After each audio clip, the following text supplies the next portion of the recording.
welcome to the 5th International Summer Course Program, which is held by the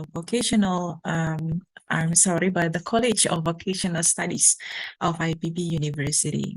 As part of the program, this afternoon we will be holding our first webinar entitled The Inclusivity in Socioeconomic and Environment for Sustainable Agro-Maritime. Today, we will be listening to 3 presentations. The first is about the strategy for strengthening sustainable agriculture, especially the livestock activity at smallholder level in Philippines. Secondly, it's about moving toward competitiveness, the modernization of animal protein industry. And lastly, about the digitalization in fisheries and aquaculture. Each speaker will have the floor for about 20 minutes and will conduct a discussion session at the end of each presentation. If you have questions during the presentations, please type them into the chat pane or chat column, chat window, and then we'll address them during the Q&A. We suggest you to make sure that your audio is muted during the presentations to avoid the background noises that may distract you from listening to this webinar. And we'd like to inform you as well that this webinar will be recorded and aired for live streaming on YouTube. Okay. The committee, maybe you can start to record this webinar. All right, good. By the end of our time today, of course, we hope you get a much clearer understanding of the topic given. Yeah, the Honorable then Vice Rector for Education and Student Affairs, Professor Denny Noviana, PhD, the Director of International Education, Mrs. Puji Mudiana, our Dean of the College of Vocational Studies of IPB University, Dr. Aceng Hidayat, our Vice Dean for Resources, Collaboration and Development, Dr. Wawan Oktariza. Our keynote speakers today, Ms. Mervi Franske Jalal, Professor Arif Daryanto, and Dr. Mohammed Al Sayed. Our university partners, College Velcra Malaysia, Tarlac Agricultural University Philippines, the head of study programs, secretaries and lecturers, and of course, all students of summer course. My name is Iraras Mayasari. I'll be responsible for hosting this webinar. Yeah, now, ladies and gentlemen, please join us in having our Vice Dean, Dr. Wawan Oktariza, to deliver his welcoming speech. Dr. Wawan Oktariza, the time is yours. Okay, thank you, Ms. Ira Rusmayasari. My pleasure. My voice is clear? Really clear, sir. Okay, thank you, Ms. Ira. Okay, Assalamualaikum warahmatullahi wabarakatuh. Good afternoon from Bogor. Maybe in Bogor, this is afternoon. Welcome to the international webinar organized by College of Vocational Study IPB University, or we call Sekolah Vokasi IPB, with entitled The Inclusivity in Socio-Economic and Environment for Sustainable Agro-Maritime. This webinar is part of the summer course program hosted by Sekolah Vokasi IPB. We appreciate you taking time of your busy schedule to join us today. I would like to express our gratitude to Rector IPB and Vice Rector IPB, and also to keynote speaker, Dr. Maria Franz Kuahalau, Supervising Agriculturist Regulatory Division, Department of Agriculture, Professor Dr. Arif Daryanto, Professor in Faculty of Economic and Management IPB University, and also Prof. Arif Daryanto is our Dean of Sekolah Vokasi IPB from 2018 to 2023. And Dr. Muhammad El Sayed, Fisheries Officer at Food and Agriculture Organization, United Nations. And also distinguished participants, lecturers, scientists, and students from around the world. We are pleased to report that IPB University has been actively conducting remarkable education and scientific research in agriculture and bioscience. To expand our local, regional, and global impact, IPB University is actively developing collaboration among national and international university and institutions. One of the activity of collaboration is summer course program. The summer course is designed for students around the world, not only to enrich academic profile and personal development, but also to improve their ability in global competition. Our summer course is yearly program and firstly start in 2018 in collaboration with global partners such as Melbourne Polytechnic, Van Hal-Larenstein University of Applied Science, CIRAD, Ibaraki University, etc. I'm glad that every year the number of global and local partners involved in this summer increase. Therefore, the webinar will give us a lot of information and insightful perspective from all of the speakers. We couldn't have pulled off this event without the hard work and dedication of all the committee who work tirelessly to prepare this webinar. So I would like to thank all the committee, and I sincerely wish from this webinar you will have productive day of interesting and stimulating discussion. Thank you for your attention. Wassalamualaikum warahmatullahi wabarakatuh. Waalaikumsalam warahmatullahi wabarakatuh. Yeah, thank you, Dr. Wawan. It is an honor for us as well to have Professor Denny Noviana as the Vice Rector for Education and Student Affairs in our schedule today. We are humbled to invite him to open this event. Ladies and gentlemen, Professor Denny Noviana.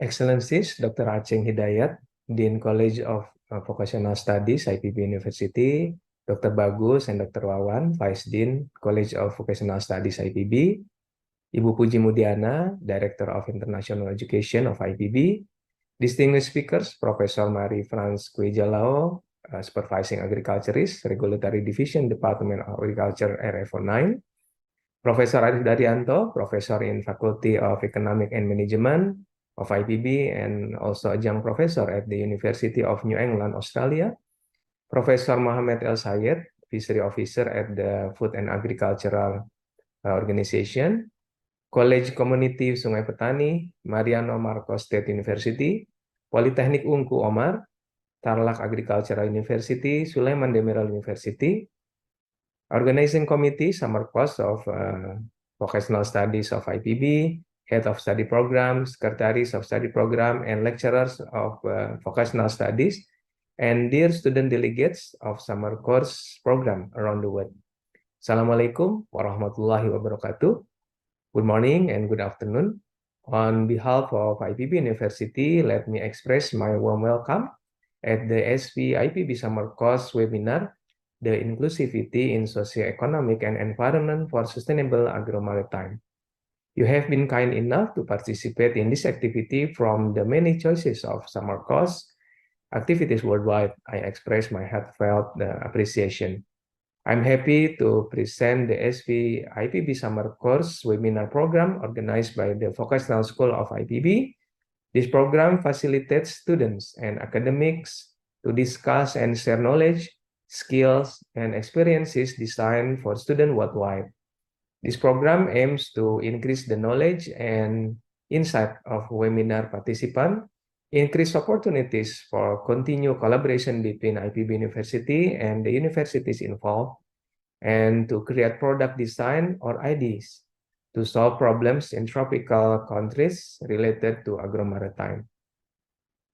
Since 59 years ago, IPB has grown and developed into a college with a very good reputation and plays an essential role in Indonesian national development and higher education as well.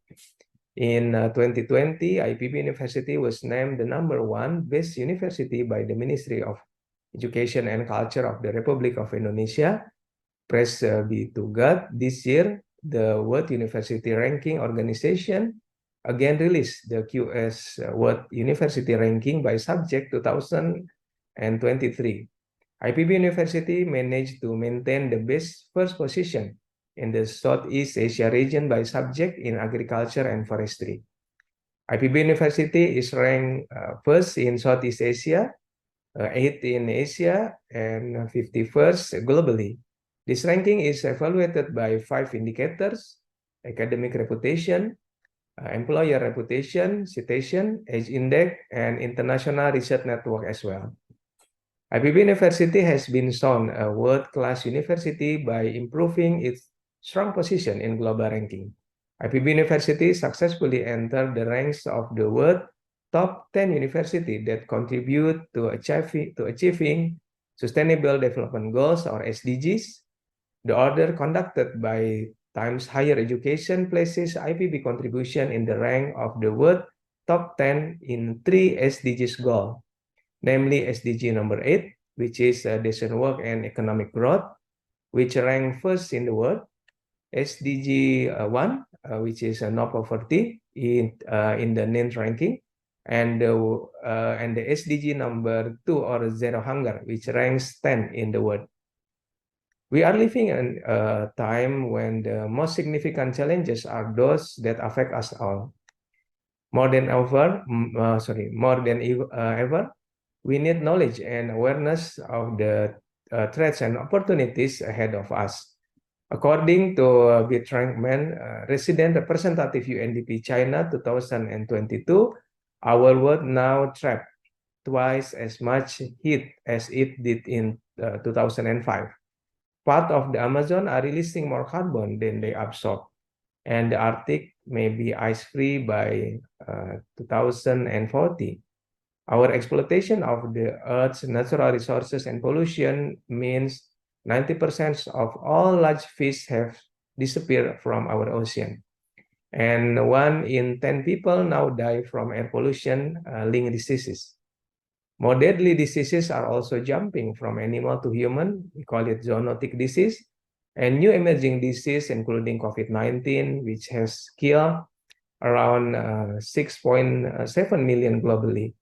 And it reserved human development for the first time in 30 years while pushing around 423 million people back into poverty. Yet, as the world emerged from this pandemic, we now have an opportunity to recover stronger, more resilient, and more united than before. We have been shown firsthand the consequences of failing to protect our planet and why that is crucial for survival. This year's summer program theme is the inclusivity in socio-economic and environment for sustainable agro-maritime. We need to learn how the Sustainable Development Goal to end the poverty and to protect our planet are designed to overcome critical social, economic, and environmental challenges through interconnected solutions. Also, by applying an SDG lens to public policy, financing, technology, and other areas, we can ensure the human development our Earth can sustain.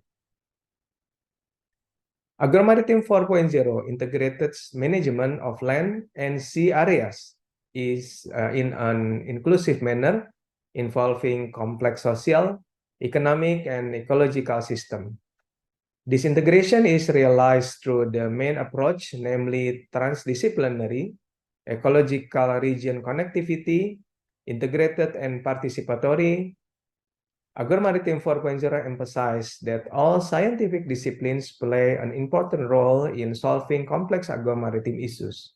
In the current era of the Industrial Revolution 4.0, the agricultural sector is also experiencing major changes that include technological elements in various stages of its production.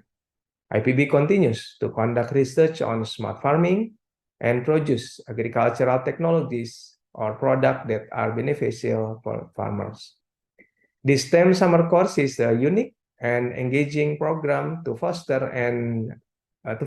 for the next generation of change makers and build a more sustainable world.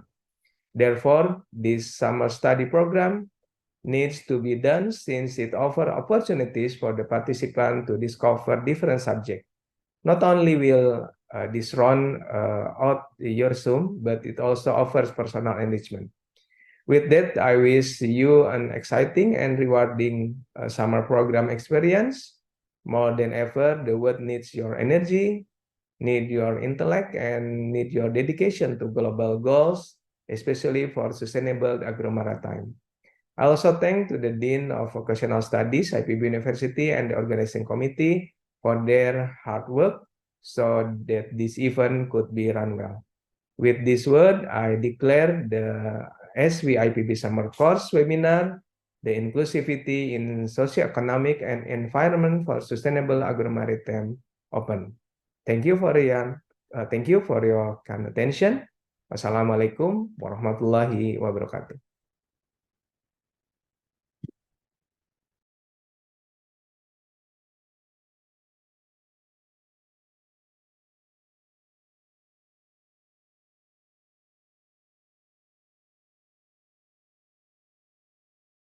To take pictures for our documentation.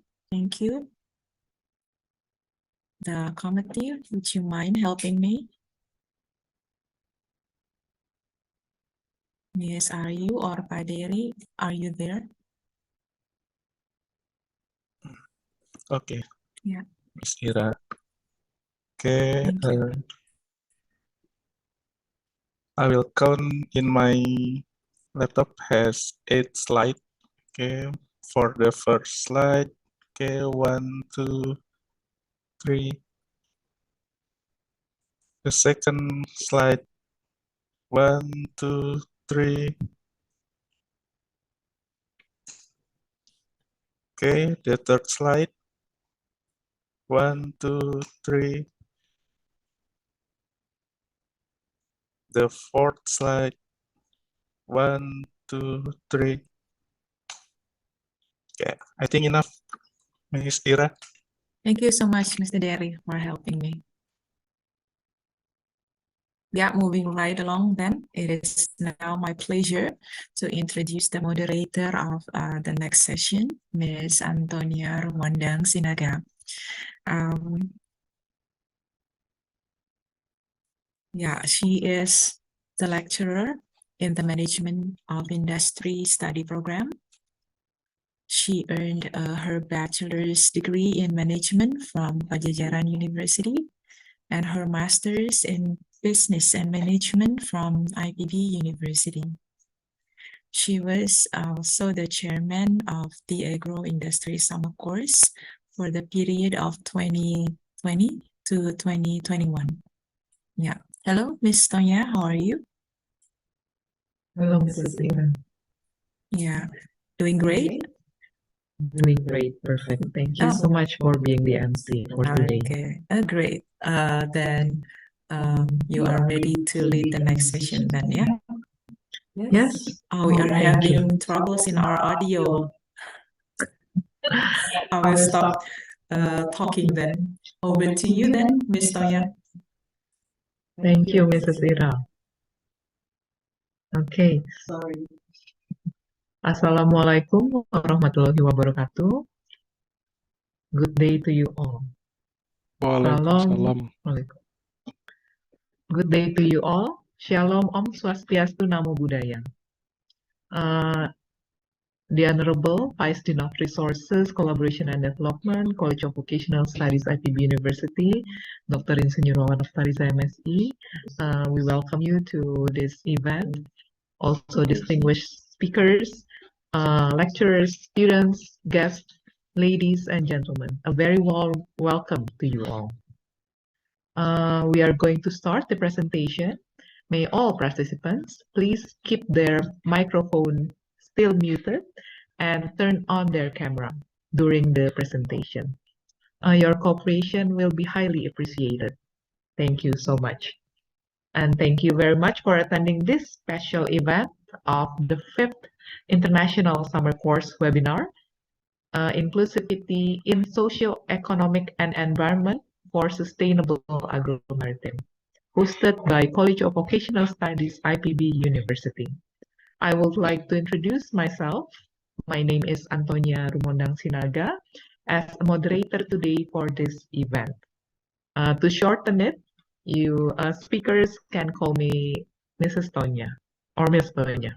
Yeah, ladies and gentlemen, before we start, I would like to inform you the sequence of the sessions program for the next hours.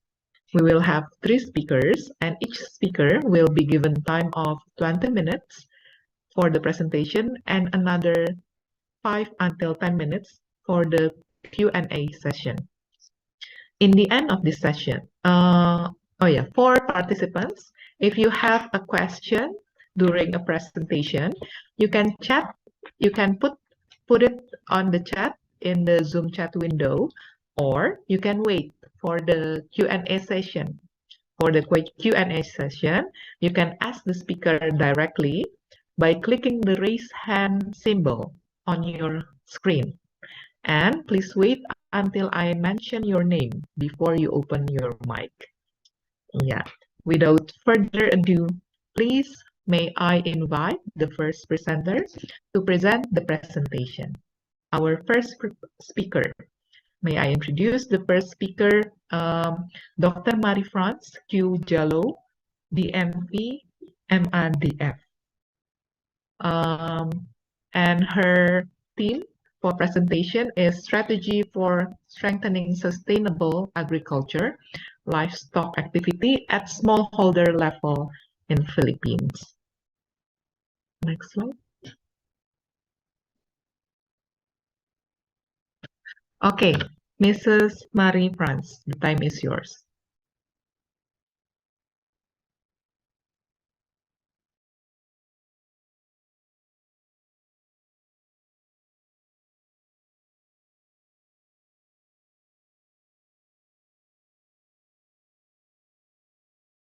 Good afternoon, everyone. Is my audio okay?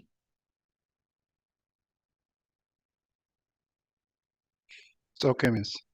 Yeah, we can hear you. So, thank you for today. I am Marie-France Halao, a veterinarian from the Department of Agriculture, Regional Field Office 9, based in Zamboanga City here in the Philippines. So, aside from being a regulatory personnel, I am also the animal health coordinator for the whole region. My topic for this afternoon is the role of a regulatory body in sustainable animal production.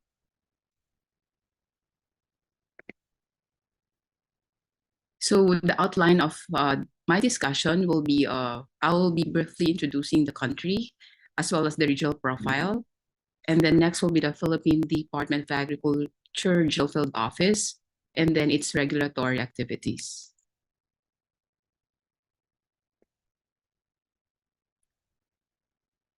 For the country profile,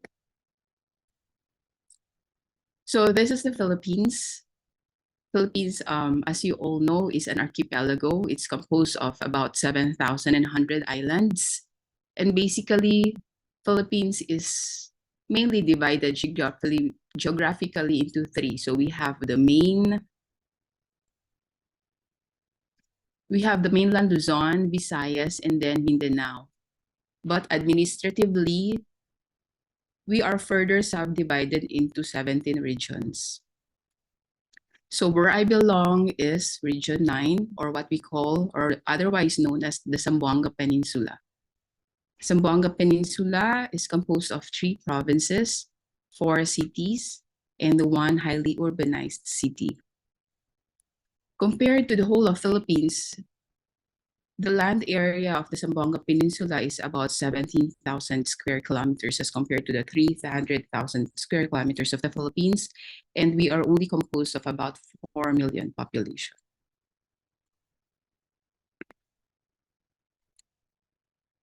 Next, this is our major products for the region. So we have the 4 provinces. We have Zamboanga Sibugay, Zamboanga del Norte, and Zamboanga del Sur. And then the cities, we have Zamboanga City, Dipolog City, Pagadian City, and Isabela City. So we are number one in sardines production. We are also majoring in seaweeds, abaca, mango, and cacao, among others. So this is the scenic view of our Zamboanga Peninsula. This is a multicultural area.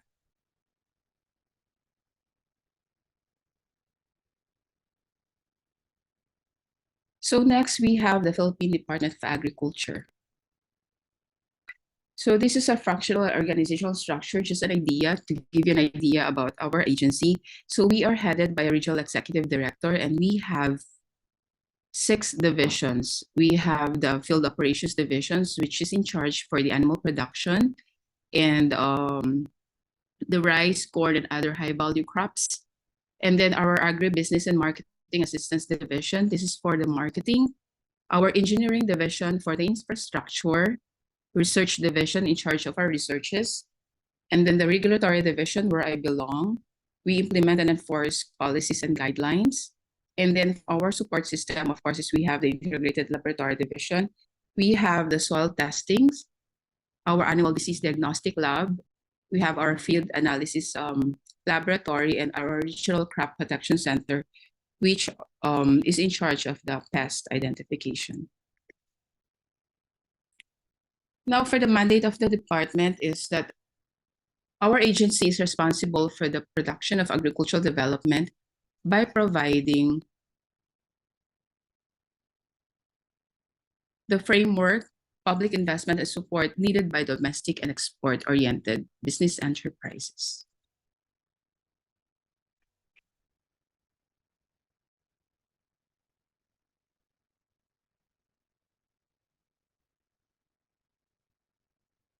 The vision of the agency is to uphold or upgrade our smallhold agriculture farmers, as well as fisheries farmers and consumers.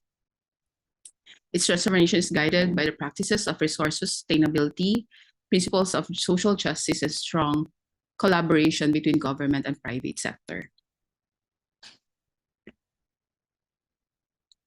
For our mission, this is to help and empower the farming communities and the private sector to produce accessible and affordable food for every Filipino and decent income for all.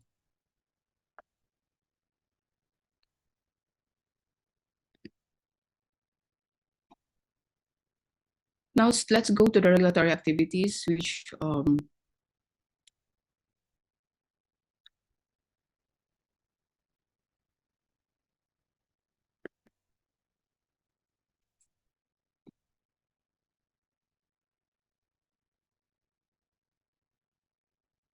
the regulatory division, this ensures the quality of our Philippine agriculture facilities and products are within the domestic and international standards relative to client and consumer acceptability. So basically, we ensure food security and food safety. Our activities include 1, formulation and enforcement of agricultural and fishery-related standards and regulations. Next, we are also in charge of prevention of disease and pest infestations. 3rd, registration, accreditation of agriculture products and industry players, as well as issuances of certifications, clearances and permits, and the like.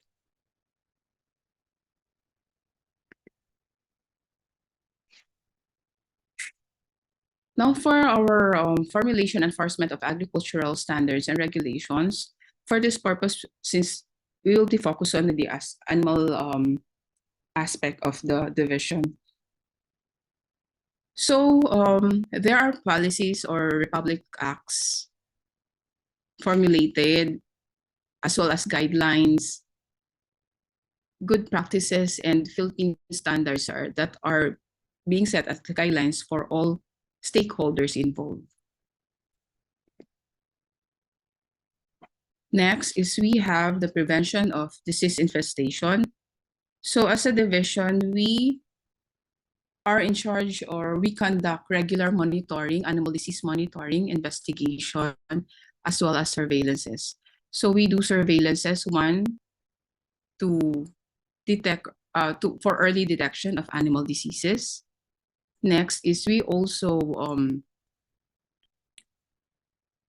need this to prove or to show negative results, or to prove our disease freedom, like for FMD and for avian influenza.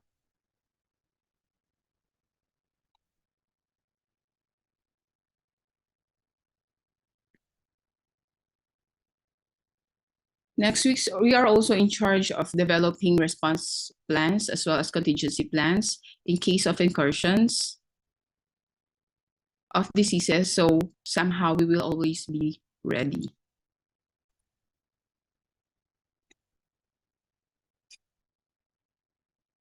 Next, still in consideration of prevention of disease infestations, we have biosecurity measure checklist. These are being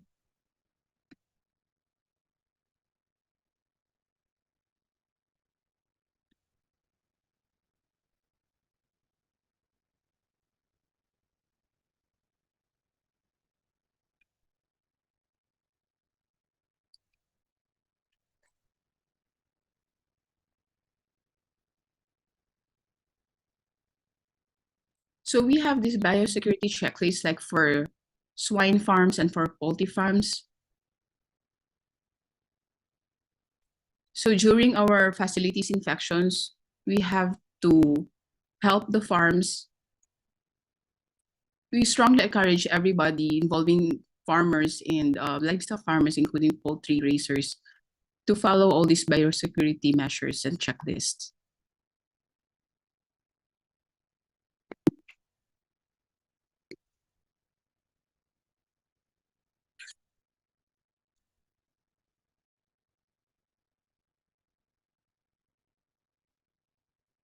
Mrs. Franz, do you have any problem?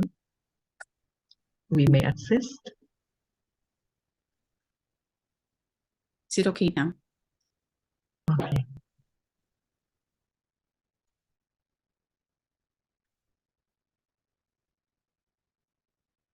Next, so we do also border control.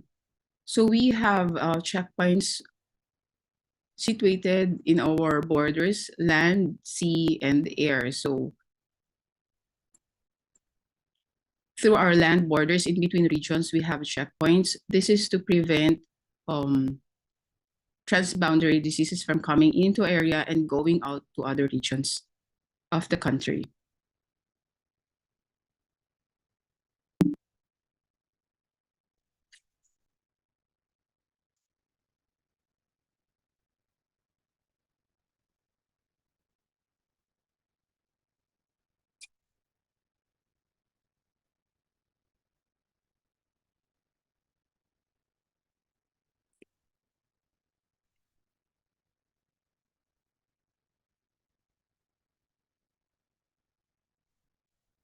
Now we have our regional animal disease diagnostic laboratory, which is in charge of all our laboratory samplings in the field.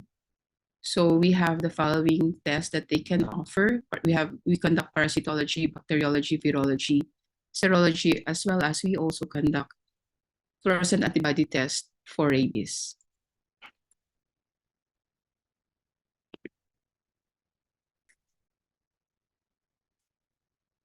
Now, to ensure food safety, as well as preventing illnesses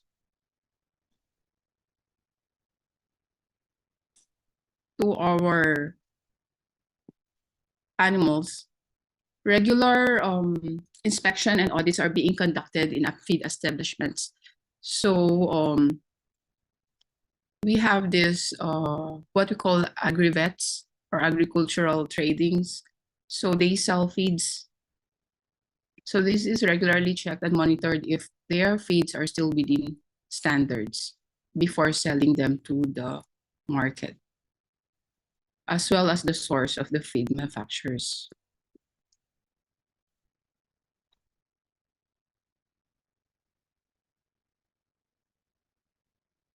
Still, to ensure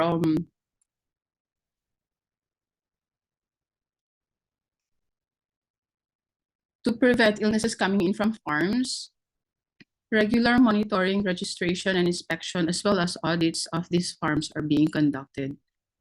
We have the piggeries, we have the poultry farms, as well as the layer farms.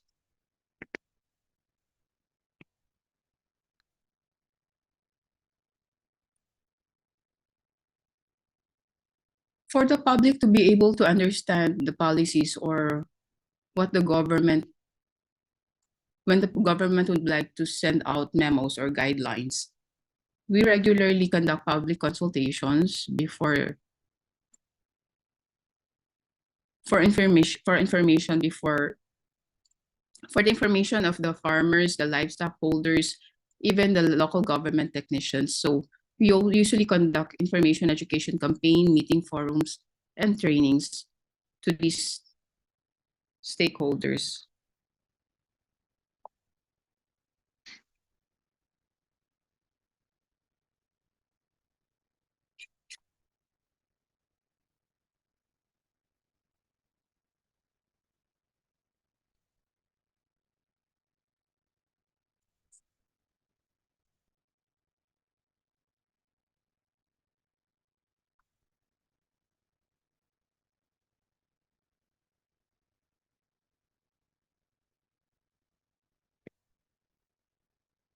So with that, I would just like to read this quote: "A sustainable agriculture is one which depletes neither the people nor the land."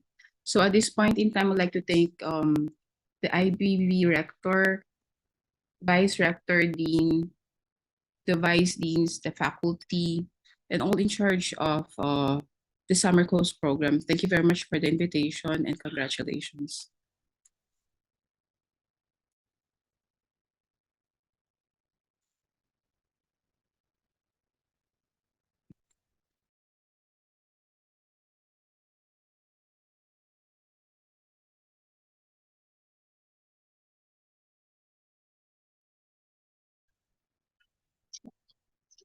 Yeah.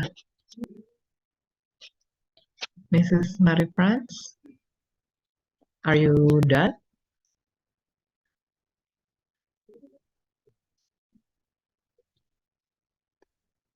Mrs. Marie France?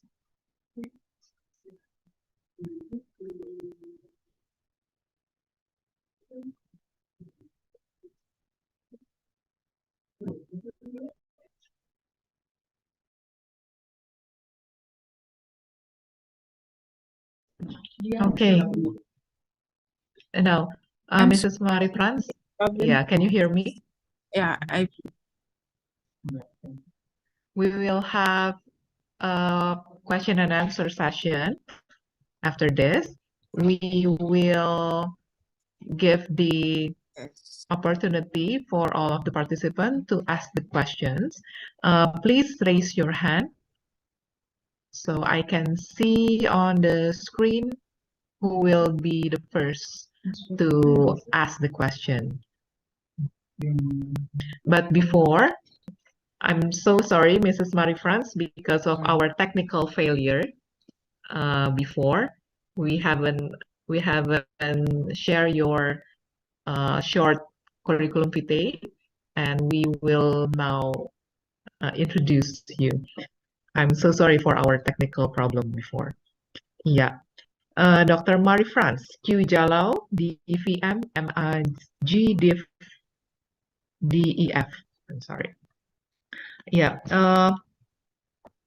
She graduated from Visayas State University, Visca, by City from Leyte, Philippines, with the course of Master of Agricultural I'm so Development. sorry.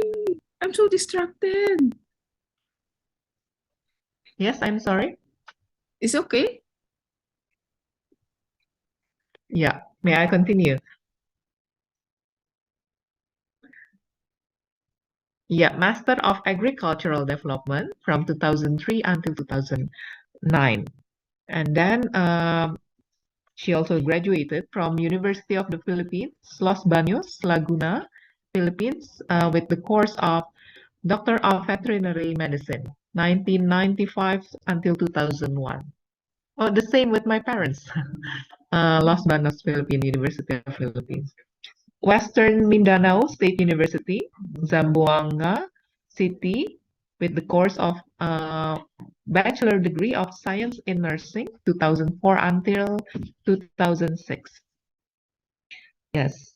And for work experience, she is responsible for supervising agricultural Department of Agriculture and fifth generation for Alvarez and Zamboanga City from 24th of March 2016 and present. And also veterinarian, first until the third Department of Agricultural Regional Animal Disease Diagnostic Laboratory.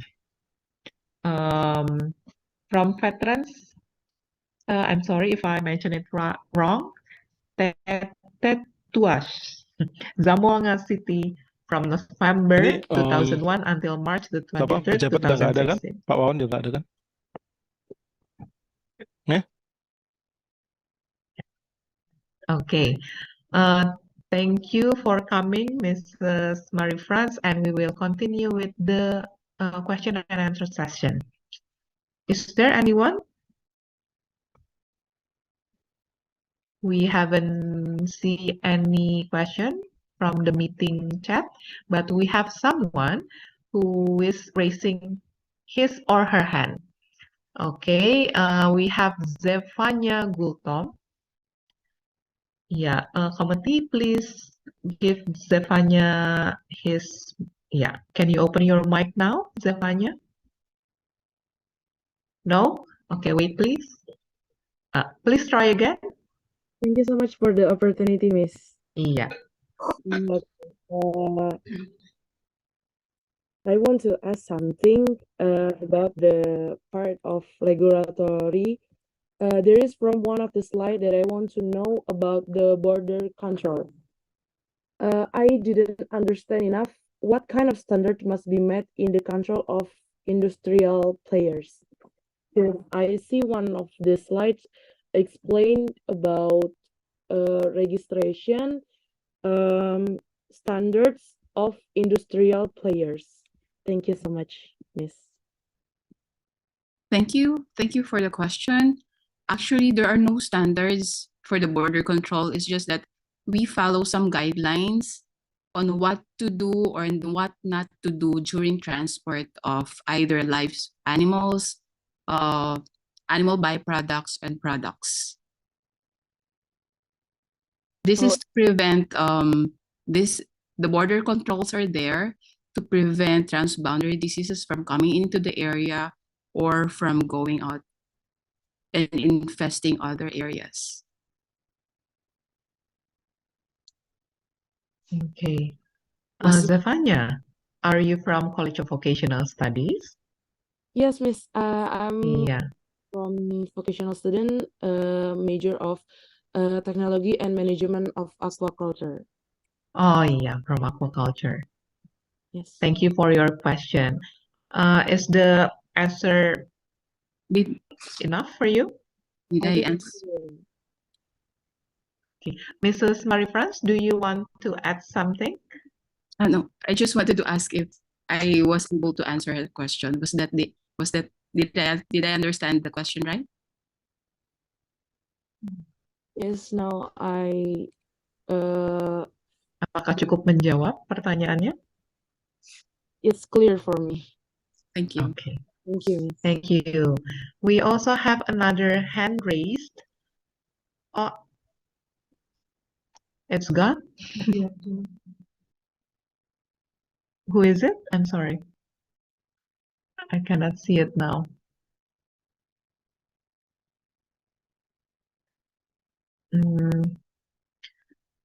If anyone from the participant want to ask the questions, you can raise your hand and the committee will give you the permission to open your mic. Or if you have problem with your mic, you can write down your question on the chat Zoom.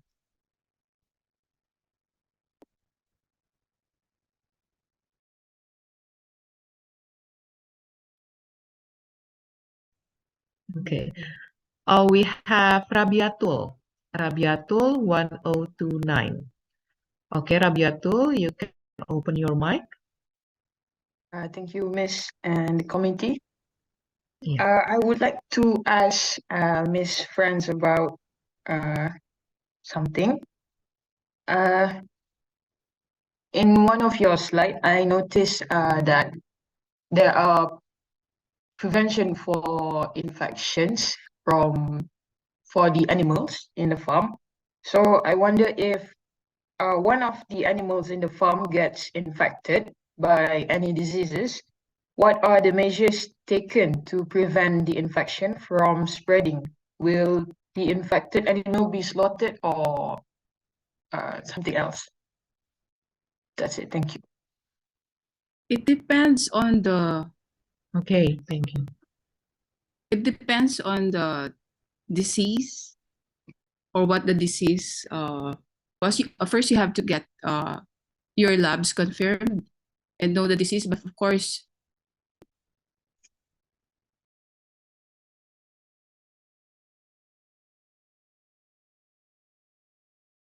if it is zoonotic or like the case for what we have right now is like for the case of African swine fever. So if it is confirmed as African fever, so automatically the whole of the population in the farm is automatically depopulated. But if it's just a case of not that economically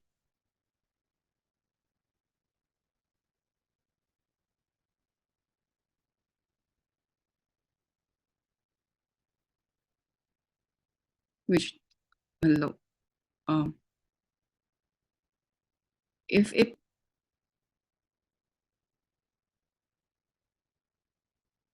then you can just separate them and isolate them and treat the other pigs, or if you need to manage the other herd, then you can just isolate those pigs which are sick.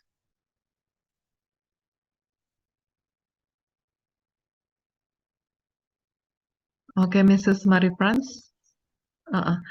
I'm sorry because I think your connection is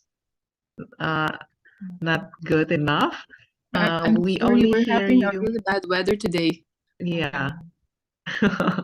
Yeah, it happens because of tornado.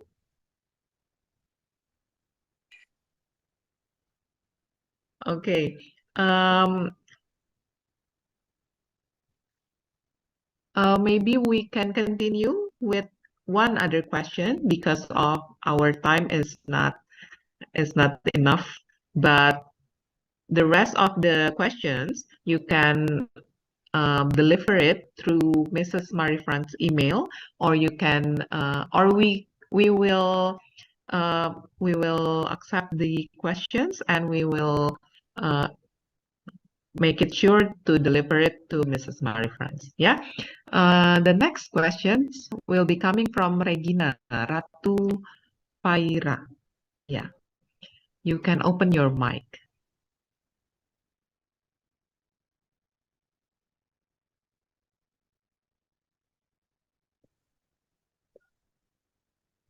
Can you unmute yourself, Regina?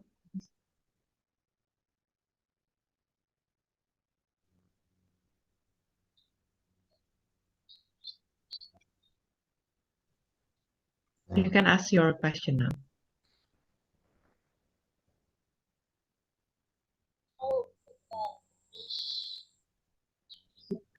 You need to speak more clearly and directly to the mic. We cannot hear you. Can you hear me? Faintly.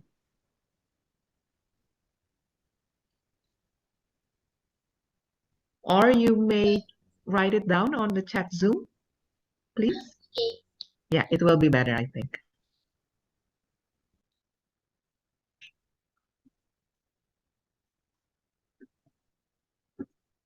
Seems like the connectivity is not the only problem in Philippines, but in Indonesia as well. Sorry, I'm sorry. Okay.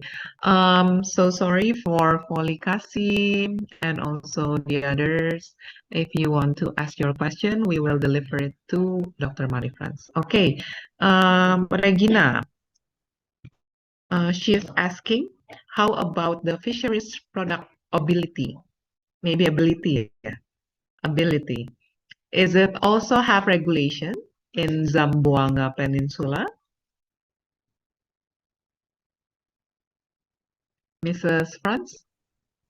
Yes, we do also have regulations for our fishery products here in Zamboanga Peninsula, particularly that we are the #1 in producing canned sardines. Oh, that's very interesting. You're the #1 producer of. For the whole of the Philippines, yes. Oh, for the whole of Philippines. Yes. Are you located in the coast? Southern, yes. Mm. Oh, okay. Maybe we can learn from it if we got the chance to see you there. Yes, of course. Thank you so very much, Dr. Franz, for your presentation and also for your answers.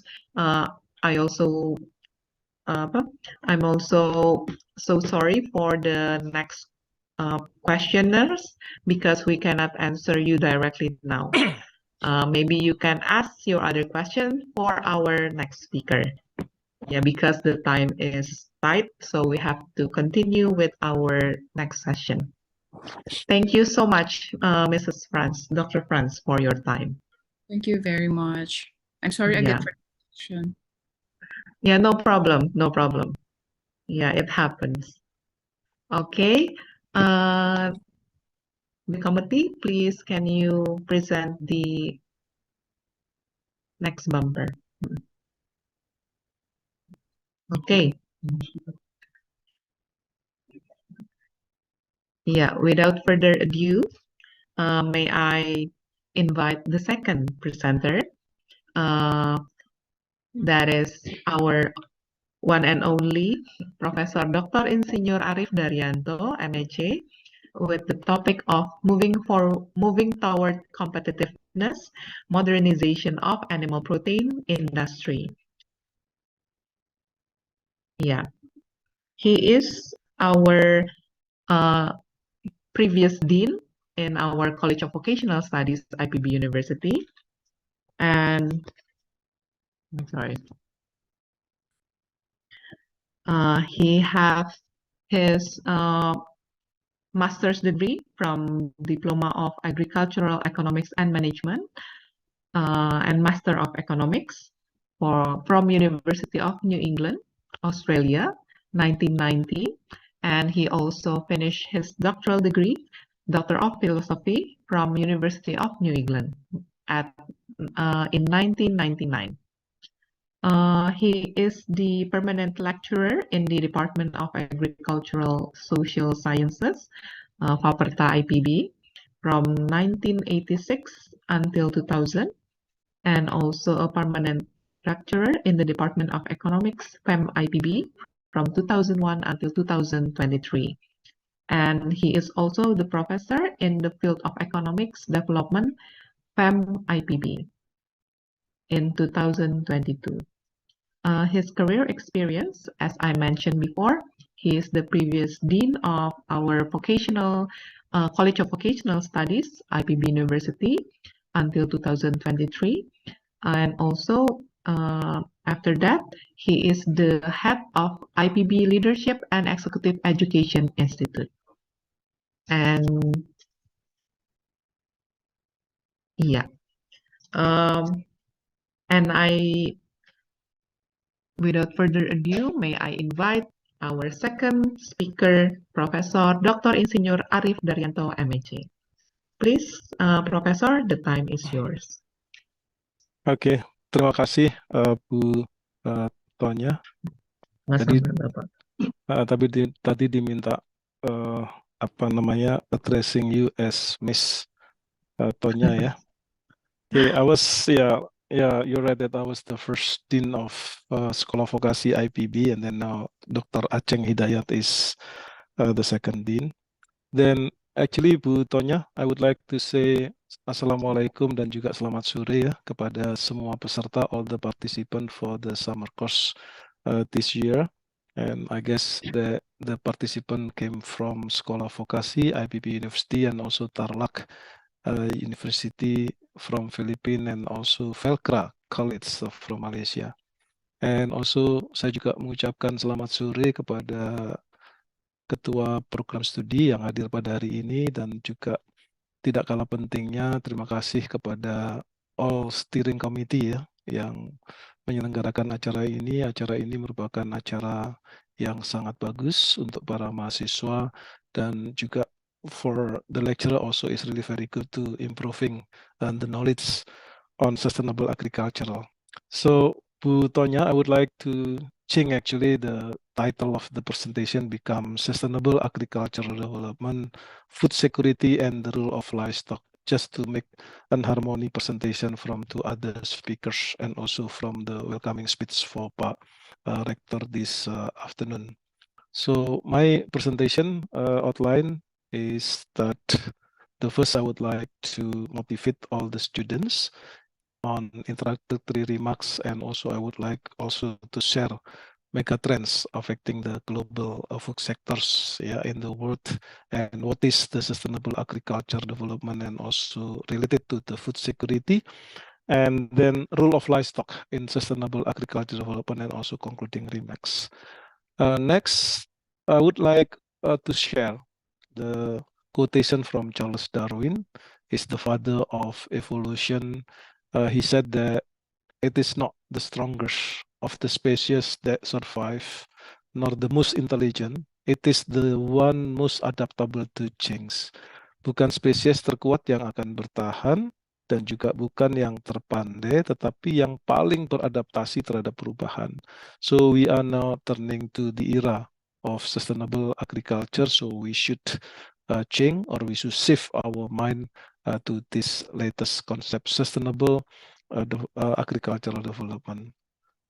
Next, megatrends affecting the global food sector. For example, that we can characterize, we can put to what we call it 6 changes in the near future. The first one is demographic and income trends. In 2050, Bu Ima, please next the presentation.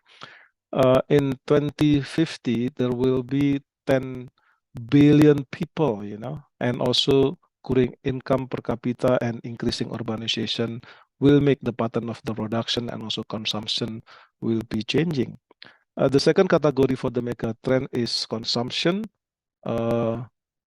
patterns and also emerging trends. The growing income per capita and increasing urbanization generate higher and different food consumption per capita. Then technological change, innovation could increase yields by 30%, enhance ecological efficiency, create new business models. So here, one of the pillar of ecological efficiency is being introduced. So we need to have sustainable agricultural development concept. Then the impact of the climate change. Agriculture itself is responsible for higher gas emission, gas GHG emission, and then also the high rates of undernutrition due to the availability of fewer calorie per capita. So at the moment that in developing countries, we do have the phenomenon called triple burden of malnutrition.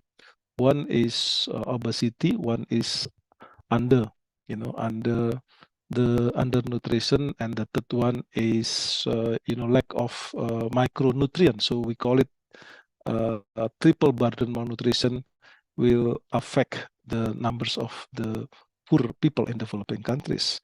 And then about the food waste, unfortunately, in this decade, we do have the numbers that along the supply chains, 1/3 of the world food is being lost and wasted. So we do need to work harder how to reduce the food loss and also food waste.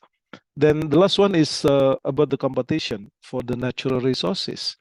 The natural resources can be used for the food, for the feed, for the fuel, and also for the fashion. And also other F is called about the food, feed, and then fuel, and also fermentation or something like that. So we do have a competition for the natural resources. So that's why, based on the definition of the food security from the IEU, from the European unit, the very well-known institution that measure about ketahanan pangan and food security, they introduce one other components of the pillar of food security is the natural resources resilience. Next, there is another institution called CSIRO Australia. They also figure out the 6 mega trends. The first is more for less. So our challenge in the agriculture sector is how to produce more, how to produce better quality, but more friendly to the environment and less inputs. So more from less. The second one is about sustainability itself, going, gone. So not the depletion as mentioned by the first speakers, and then finally we'll make the decline or at risk the extinctions of some species, plant species, and also natural habitats. Then also great expectation, with the higher income, so the society would like to have a higher quality of the food, but for the first mega trend, we do need to produce more, but with less input. And then virtually here, I think that we witness today that the internet and also the digital economy is expanding significantly. The virtually here, I think that 10 years ago we never predict that we can use Zoom, to be used for the webinar online, for example. And also the growth of the economy now is focusing more in Asia. What they call it is the Silk Highway. So there is a shift, the power of economy from the west to the east. Then for of a young, so we witness the expectation of life now becoming higher and higher. So that's why I think that the expectation of life for the people in the world is higher and higher, the life expectation. Okay, next. How about the sustainable agriculture development and food security? I think I will introduce some definition about the sustainable agriculture and also what's the relation between sustainable agriculture and food security. So the definition of SAD, so I think that is better to say SAD, letter by letter rather than Butonya said definition of set. So definition of set is happy, So this is the definition of set to make more happiness in the world. Sustainable agricultural development is agricultural development that contributes to improving resource efficiency, the first one, and also strengthening resilience and securing social equity and responsibility of agriculture and food system in order to ensure food security and nutrition for all now and in the future. It's not only now, but also in the future. So once again, the key principle for agriculture is how to guarantee food security, to improve current living standard, to safeguard of the development of the future generation, and also to establish harmonious mechanism for agriculture and economic development that answer a prosperous rural society. So I guess that here there are three pillars of sustainability. One is economic side, profitability, and then how to improve the welfare of the people, call people. The first one is profit. The second one is planet, how to make people more happy and more sustainable. And the third one is about planet, how to maintain the quality of the planet. So the goal of agriculture sustainability is to increase grain yield, ensure food security once again, and also eliminate famine, to increase peasant income, to eliminate poverty and stimulate comprehensive agriculture development, and use and protect natural resources and the agriculture environment while improving the natural environment for present and also future generation. So here is the balance, yeah, to be economically profitable and also how to more friendly to the environment and how to increase the income of the society. So the sustainable agriculture development, actually there are three pathways: how to increase the efficiency, how to increase the resiliencies, and how to make more equity or responsibility to the society. So here the income inequalities, the gap between the rich and the poor need to be reduced. And also I said before, I explained before that food security and nutrition is closely related to the agricultural sustainable development. So I think that I would like to remind the students that there are some pillars of the food security and nutrition. One is affordability, the second one is accessibility, the third one is stability, and the third one is utilization. In bahasa Indonesia, availability is ketersediaan, accessibility is keterjangkauan, stability is stabilitas, and utilization is utilization. So there are some challenges and also trend. I already introduced you the mega trends and also the challenge with the previous slide. Next. What is about the food security? I think the FAO in 1996 defined that food security is achieved when all people at all time have physical and economic access to sufficient, safe, and nutritious food to meet dietary needs and food preferences for an active and healthy life. So here there is food preferences with this closely related to our cultural diet, about the preferences. So we do have at least here, based on the FAO definition 1996, there are 4 pillars: availability, access, utilization, and also stability. You can see in the utilization that they introduce, the utilization depending on food safety, food quality, nutritional knowledge, proper preparation, clean water, sanitation, and also healthcare. So here is closely related to the sustainability factors. And then also the FIO, I mean that they do have the expert call SLPE, HLPE, higher level panel experts in 2020. They identify another 2 dimensions of food security and also change the definition of the food security.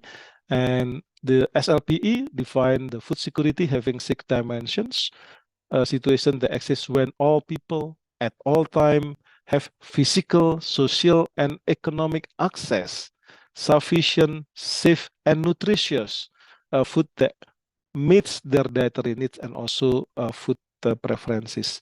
And then in this concept also introduce the another two pillars. Next, what they call it, sustainability and agency. We can see here in the sustainability, here said that we can add another 4 pillars of ability, access, and also utilization, and then stability, agency, and sustainability. So here sustainability means that food system practices that contribute to long-term regeneration of natural, social, and economic system, ensuring the food needs of the present generation are met, without compromising the food needs of the future generation. So we do need to think, about our children next, our grandchildren, and so on. And then there is another pillar called agency here. the individual or the groups having the capacity to act independently to make choices about what they eat and so on and so on. So I think that the food security we do need to have in the self in our self paradigm, and also to the team, and also to the organization, and also how to lead the food security definition change in the near future. So I think that we do need to act together about the 6 dimension of food security ini on the category of agency here, multi stakeholders agency. Next, for example, for the challenges affecting the 6 food security, for example, in the availability, di tingkat ketersediaan, we could increase, the yield, because now there is still the gap between traditional farmers and also the estate farm company, estate perkebunan, dan juga petani kecil, petani sedang, petani luas. Yeah, we still have the gap, and also we still have the gap between productivity in the laboratorium, in the teaching center, in the learning center, in the research center, with what actually happens in the fields, in the farmers level, for example. And then also declining public sector investment in agriculture in the world, at the global level. There is a decrease, public sector investment in agriculture. Previously, for example, in our new order, era Orde Baru waktu itu, Indonesia can achieve the self-sufficiency with rural, with a big portion of the rural investment, for example, how to build the dam, how to build infrastructure, how to build the market, and so on, to be closer, to the petani or peternak ataupun nelayan. And then lack of, research funding at the moment, lack of the resource rise, and so on and so on. And we do have some problem in the accessibility, and also we do have some factors affecting the utilization here. For example, that there is about the disease affecting the yield, and also there is also here is what we call it lack of access to reliable information. What we call it is asymmetric information, and uneven quality of the product produced by the farmers. I think that now, as you listen from the first speakers, that when the digitalization of agriculture and what we wanted to digitalization of the supply chains, the first requirement is how to guarantee the consumers from the aspect of the quantity, quality, delivery, and also continuity. So for example, now, in the digitalization of the supply chain, when you are utilizing RFID, the specification must be very, very clear. About the specification of the product must be very, very clear there. And then also another 3 factors, for example, next. We can see from the sustainability, in the middle of the table here. The first one is climate change affecting the future production. So I guess that we witness now climate change is happening and also affecting our level of production. We now preparing the La Nina and also El Nino to come, so we do need to have adaptation and mitigation strategy how to deal with the climate change here. And then biodiversity loss, damaging genetic diversity, degradation of natural resources. So that's why the mega trends say that we do need to produce more, but with less input and more sustainable. And also resource inefficiency and also pollution from overuse of agrochemical. So that's why now the natural, organic, or regenerative agriculture is now becoming trends. Ecological and economic cost of unsustainable agriculture. I think that the first speaker already mentioned that, and also unsustainable diets. How to make the triple bottom line in the triple button malnutrition is being reduced in Indonesia.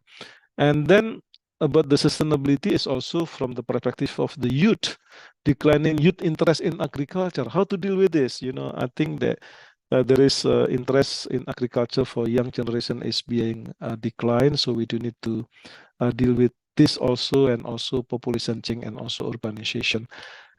And then another slide, I think that I will talk about the role of livestock in sustainable agriculture development. And then, there is a trade-off, between the economic, social, and also for the environment. So we do need to manage optimally about the environmental services, and then, natural resources, agricultural crops, and also agricultural product, food, feed, fuel, and also fiber. And then we need also to deal with the economic and also social service environment for the farmers, how to make the balance between the goals of profitable, the goals of, profit, people, and also planet. 3 Ps, what we call it is triple bottom line principles. How to achieve triple bottom line principle in the agriculture, how to make more profit, people more happiness, more the people increase their income, and how to make more friendly to the environment, or what we call it planet. Dalam bahasa Indonesia singkatannya adalah 3P, ya, 3P, profit, planet, and also people. Kemudian kita bisa lihat, then in the figure 9, we can have, the synergies in green and conflict in red among the agricultural sectors. How to combine this, how to combine the green and also the red to have a positive sum game. Pertandingan yang menciptakan profit, menciptakan positif, the positive sum game. Jadi ada yang dirugikan, ada yang diuntungkan, dan keuntungan yang didapatkan bisa compensate yang dirugikan. So I think that we do need to synergize the fisheries, aquaculture, forestry, crops, and also livestock here. And then what is the role of livestock in the sustainable agricultural development? The first one, that the livestock sector is a pillar as the global food system and contributor to poverty reduction and also food security and agriculture development. There is solid evidence that agriculture sectors is vital for the economy to make growth and equities, to to reduce the poverty and to maintain or to increase the food security and also the sustainability in agricultural development. And the livestock sector play a major role in sustainable food system, and also that the livestock is one of the modern agricultural model. That in the livestock that there is, a model called vertical integration in the poultry industry, for example, because the production cycle is really very fast, very quick, just only 35 days in one cycle. Then also it's very expensive, the inputs of the poultry sector, for example, and also there is also a high risk and also what you call it, there are a high risk in input side and also output side, because in terms of the input, for example, 70% of the production of cost of the poultry are determined by the mainly the grain or the input for the feed, and also the input for the feed. For example, soybean meal is exported from other countries. So when there is depreciation or appreciation of the foreign exchange, so this fluctuation is affecting the level of the high cost of the production. Livestock is strongly linked to the feed group sector. Livestock represent a major opportunity for smallholder, agribusiness, and job creator to further the livestock supply chain. I guess we witness the contract farming, for example, model-model kemitraan yang dijalankan oleh perusahaan besar dengan yang menengah dan yang kecil. This is also a good model, to maintain the growth and also equity. Transformation that accompany growth are the opportunity to move the livestock sector toward more sustainable development and improve contribution to human diet. And also the, as I mentioned before, livestock has often set the speed of change in agriculture and recent decades. Productivity level in the livestock industry and also practices can be managed in ways that address adverse impact on land, water, and also the environment, as well as the risks posed to the animal and human health. Next, this is a model for the broiler economic. I'm economist, so now when I model the broiler economic performance, at least there are three now: economic consideration, technical consideration, and also output. In terms of technical consideration, environment is one of the main principle to determine the technical consideration. Then also now is ongoing modernization of Asian animal protein industry now is being characterized as modern value chain, larger companies to have vertical integration principle and also horizontal integration and also contract farming model, and then efficiency need to be improved now, and also value chain management, and also once again sustainability. So the consumer is also wanted to have a more sustainable product and a better quality there. And also new technology will have to solve a key supply and also social challenge. I mentioned before that there are some challenges to make more sustainable in agriculture and livestock. Now that you can see, for example, for the quality management, horizontal vertical integration, now the supply chain needs to have a tracking and tracing, and also value chain coordination, and also benchmarking. So once again, that the standard must be very, very good, and also compliance with the modern supply chains for the tracking and also tracing while they are using the digital supply chain, for example. And also the related also to the animal health and also welfare, is also determining the sustainability in livestock in broiler sector, for example, mortality rates, density, disease, and also stress, for the animals. So that's why now closed house poultry housing, closed housing for poultry now is becoming necessaries. And also how to make a better financial and technical performance, how to make the growth rates improve, how to reduce the FCR, food conversion ratio, and also yields, how to make better yields in our animal industry. And then about the environment impact here, you see the environment impact, there are 4 factors that need to be considered. One is footprint and also efficiency, energy, and also water usage. In the near future, we do need to deal with what we call it the FEWS phenomena, FEWS, food, energy, and water sustainability. So I guess the production for the animal need to consider this aspect.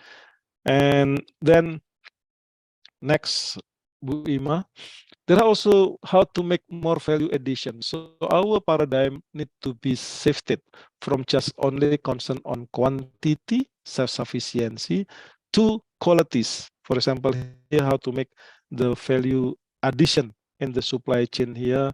We do have a traditional model. So we just slaughter the live bird with traditional scheme of farm, for example. In the near future, we do need to work harder and also smarter to have no antibiotic for human health. Then to make more value addition, also how to make antibiotic free in our food, and then goes to organic and also growing. And in the developed countries and also developing countries, there are some very good example. Here is brand McDonald's, and also the company Tyson, Pilgrim, and so on is now moving to more value addition with product differentiation, which is more sustainable production process or supply chain process. Because the sustainability should be from on farm to retail side or consumer sides. Then about the breeding industry.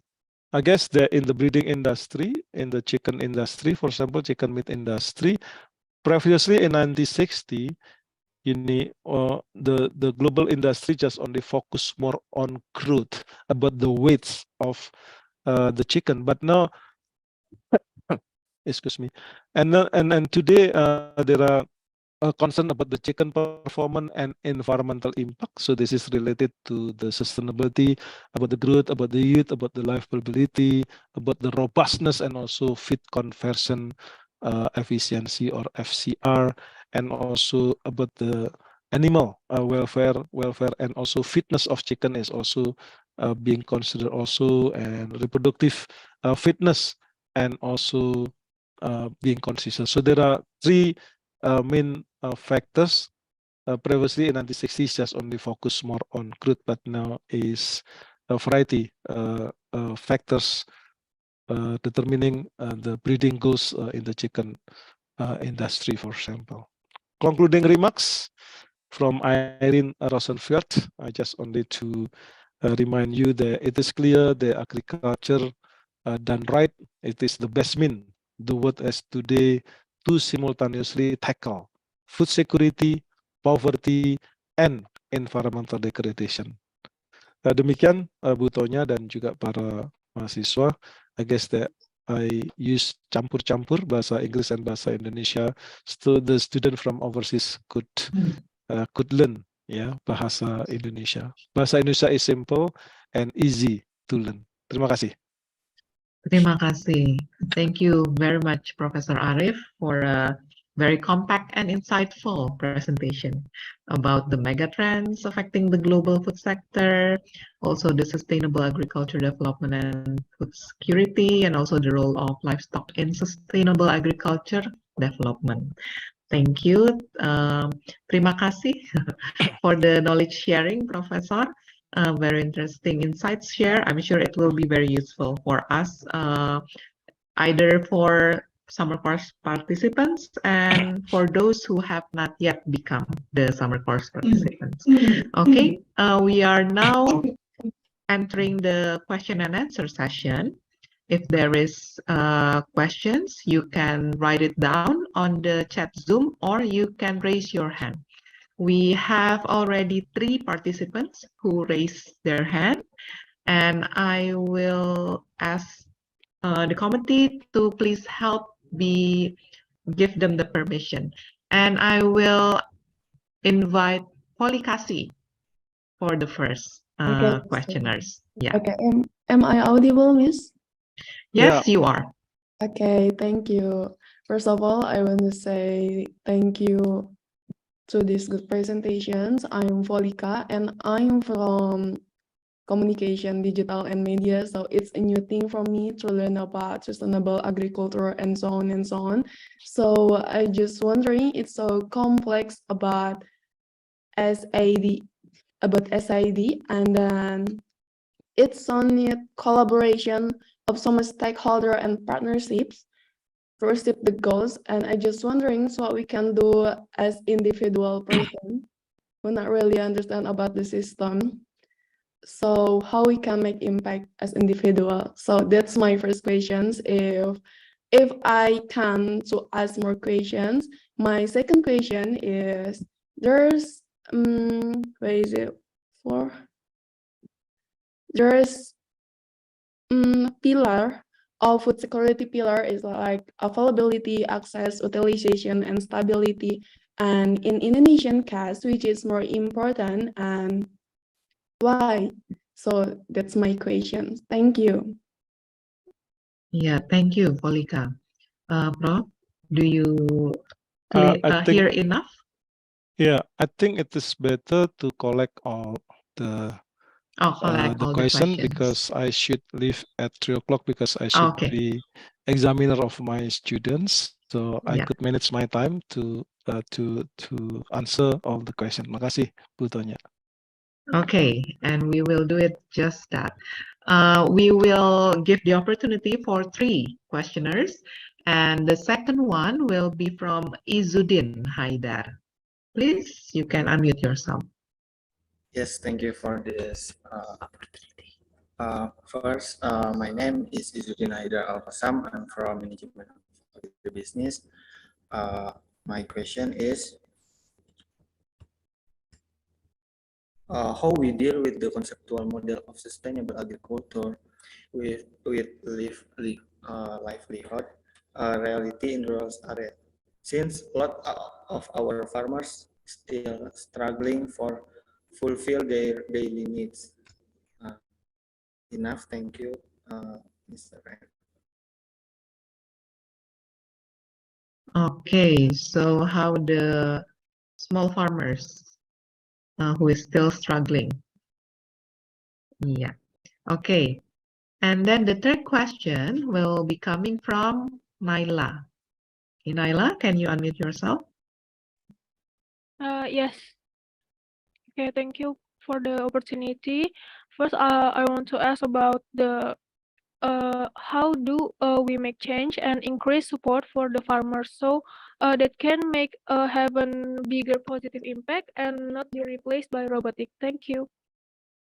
Okay, Naila dari prodi apa? From communication. Oke. Yeah, how we can make change and impact. Ya. Okay, I think that's all, Prof. Oke. Mm. Terima kasih pertanyaannya bagus-bagus dan juga challenging ya Bu Tonya. Iya, The first from Folika ya, from communication, digital and media. I guess to be a very good, excellent communicator, you do need to know about the product knowledge. Otherwise, becoming a good communicator when you are not, understanding what the message, the product, there will be dangerous communication, right? Yeah, I think about the 4 pillars of the food security. There are actually this is a multi-dimension concept. I mean that we call about the availability.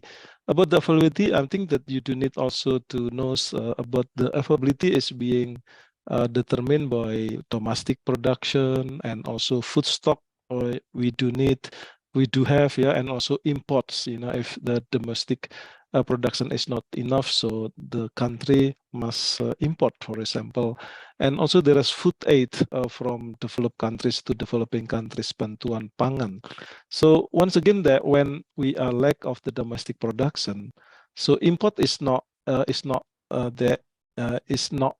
you call dilarang ya. It's not apa itu dilarang tuh Bu Tonya ya. It's not forbidden. I'm sorry. It's not forbidden. I mean that, for example, for the milk industry, for example, we just only have 20% of the productions, meets the consumption of the Indonesian societies, and also for the meat sectors, we are only having about 70% of our capacity to meet the production need domestically. So, but for the kelapa sawit, we are exporting. For coffee and also for chocolate, we are exporting. So once that we do have competitive advantage in one community, we are exported. But when there is lack of production in our country, we do need to import from other country. About the access, I guess for example, COVID-19 and also the economic crisis, reducing the power, reducing the daya beli, purchasing power of the society. So we do need, in Indonesia, when the COVID-19 coming, we have bantuan sosial to increase the purchasing power of the society, for example. So here is once again depending on the political, economic, social factors, and also distribution of the income, whether merata, or what we call it, is there inequality in this country? If there is, so we do need to have a different policy for these groups. And also about the purchasing power asset and also for the market infrastructure. For example, that we do need to do what you call, we do need to work harder, smarter and smarter. I mean, for example, in the poultry industry, for example, our society would like to have live bird in the market, but the live bird is perishable. If you don't expand the infrastructure to have chill chicken, frozen chicken on ready to eat, ready to serve and ready to cook. I think that the perishable is being happening, and we will have food loss and waste. And then for the level of ourselves, for you, I think that we do need to change sometimes our behavior, our preference to food. For example, that now sometimes that when you go to the restaurant, all you can eat, for example, you take more, and also food waste and loss finally. And also about the food waste and loss, for example, if you go to the supermarket, when there is a reduced price or discount, Butonya will take more, and then she never look about the due date, the expired date, just only for 1 week, for example. Another weeks, you forgot about that and you put in the freezer, and finally you will not eat that goods or the foods. So I think that we can start from ourselves, and then also about the circular economy. I mean that for the livestock sector, you could use the byproduct of the animal to produce to be the manure from the animal, and so on. So we are trying to have a circular economy model in our household. So many things can be done. And then also that now you should for example put credit to the sustainable products, because once again, that if the farmers have no incentive to do the organic or to do more sustainable product, and then the price is the same with the traditional one, I think that there is no incentive for this. But incentive can be from ourselves, from the consumers, can from the government, and also from the industry. So what we call it, we do need to work together. PPP, public-private partnership. So we should work together. And there is another quotation I should introduce to you. If you want to walk fast, walk alone. Kalau kamu mau berjalan cepat, jalan sendiri. But if you want to walk far, walk together. Jadi kita bisa public-private partnership, triple helix from government, industry, and also academia, to work together to do with SAD, set to be happy.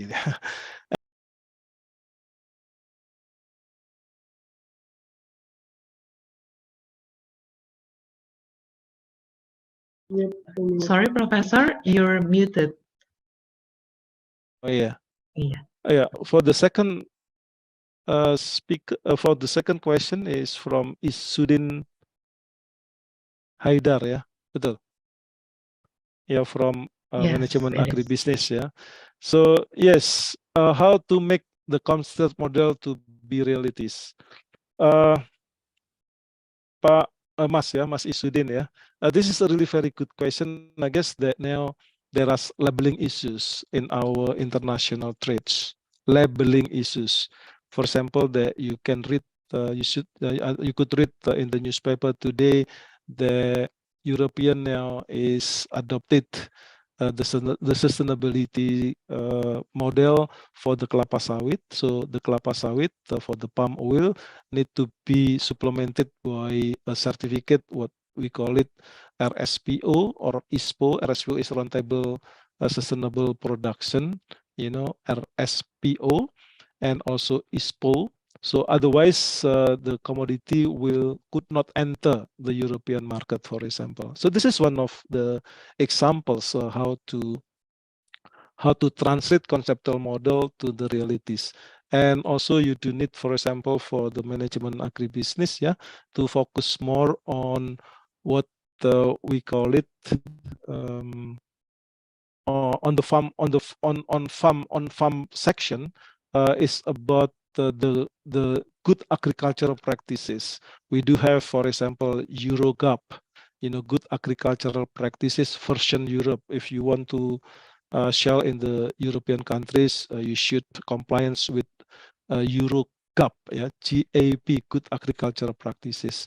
Then now in developed countries also, or for the higher income society, now concerning about the sustainability.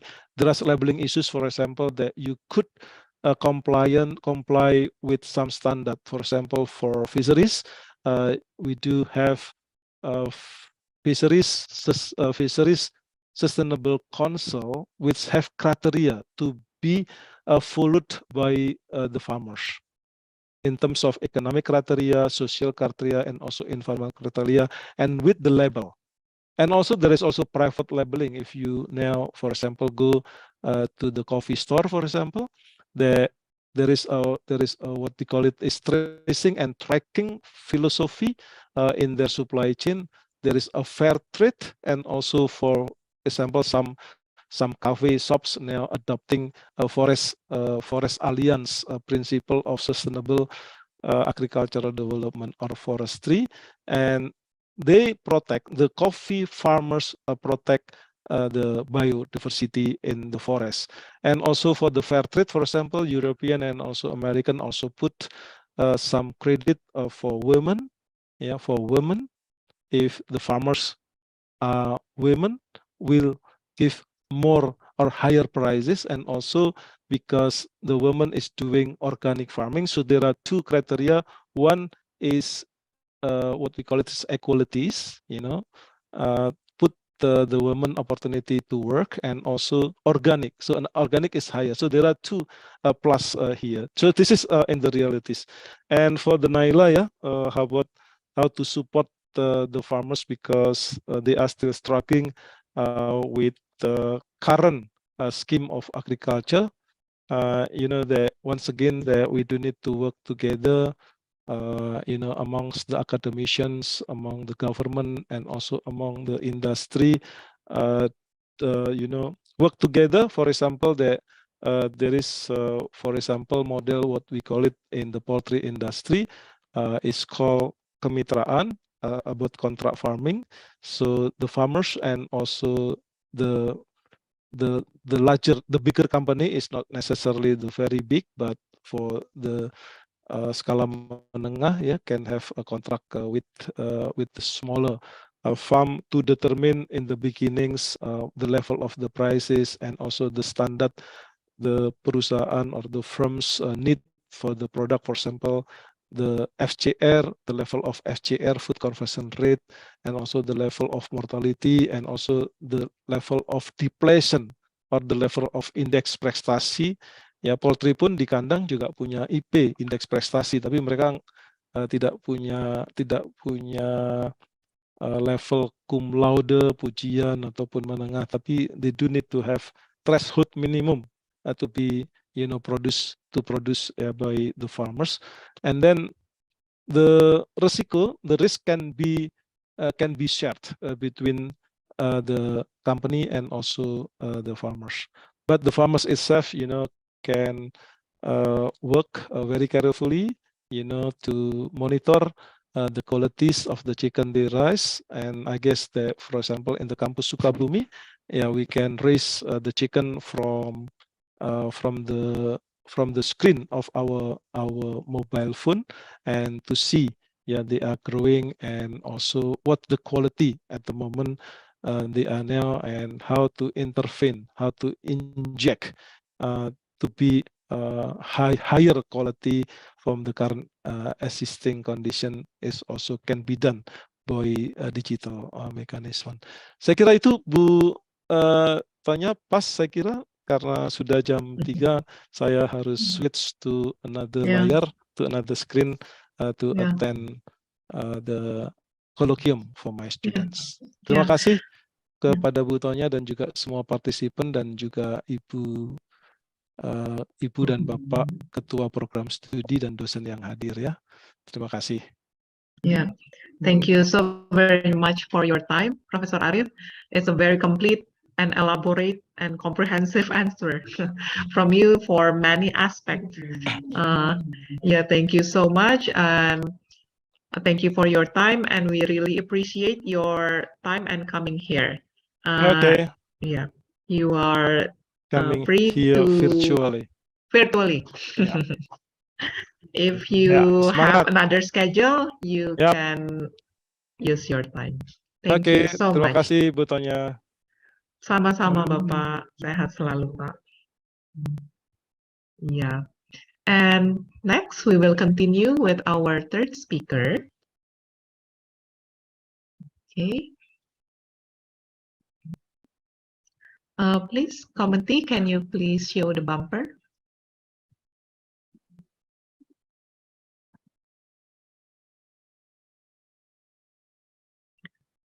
Yeah, thank you. Our third speaker is Dr. Muhammad El Sayed, MA Megahead, and his topic is digitalization in fisheries and aquaculture. May I introduce Mr. Muhammad? He have an experience in National Institute of Oceanography and Fisheries from 2023 until now, recently.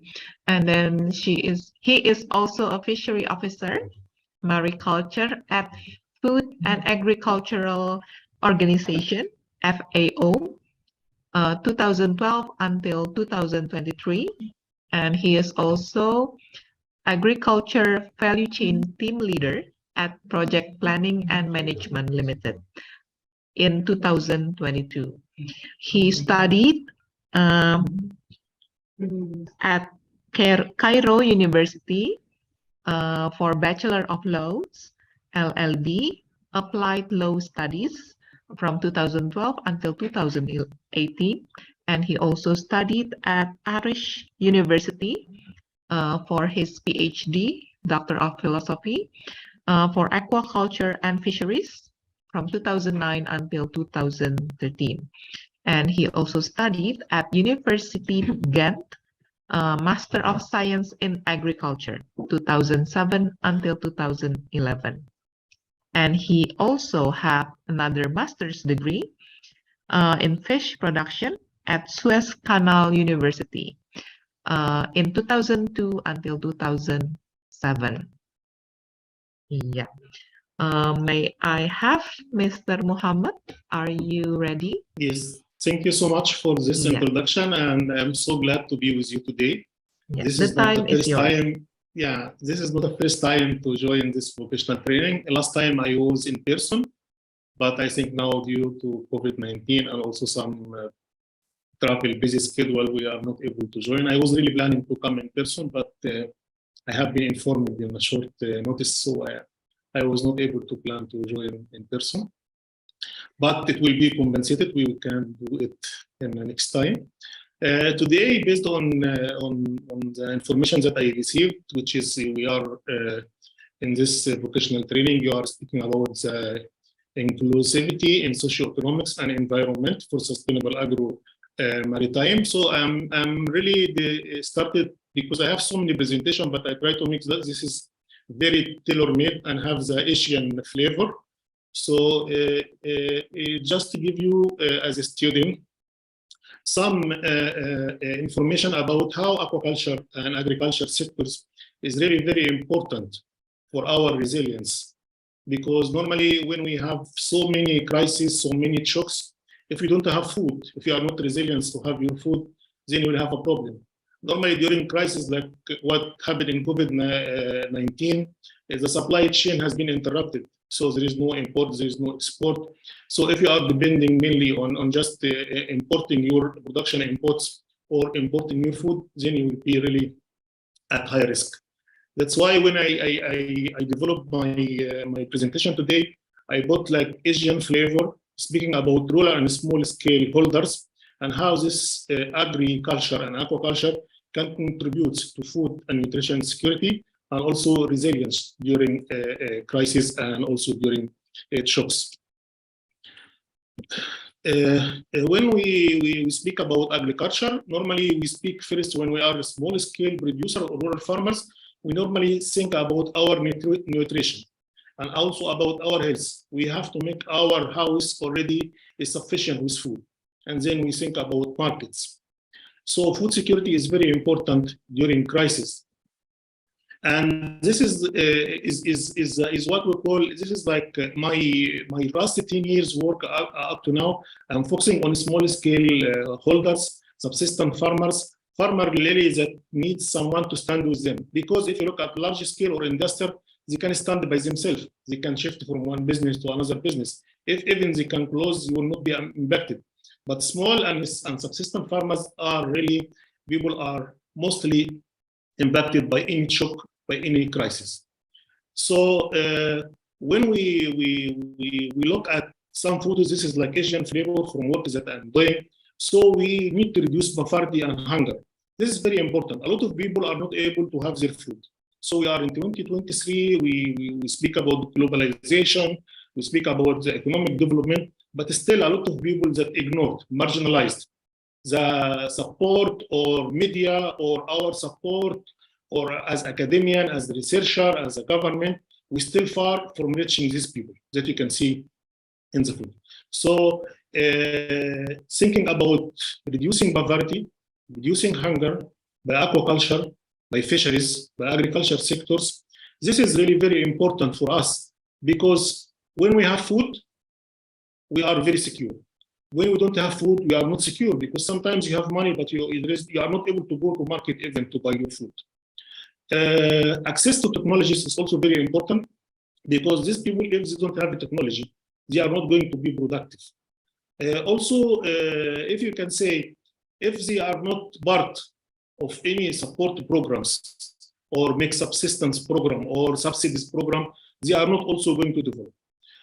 If you look at agriculture and aquaculture sectors, all is food, we call them food production sectors. What we call them also is, we call them is a food system.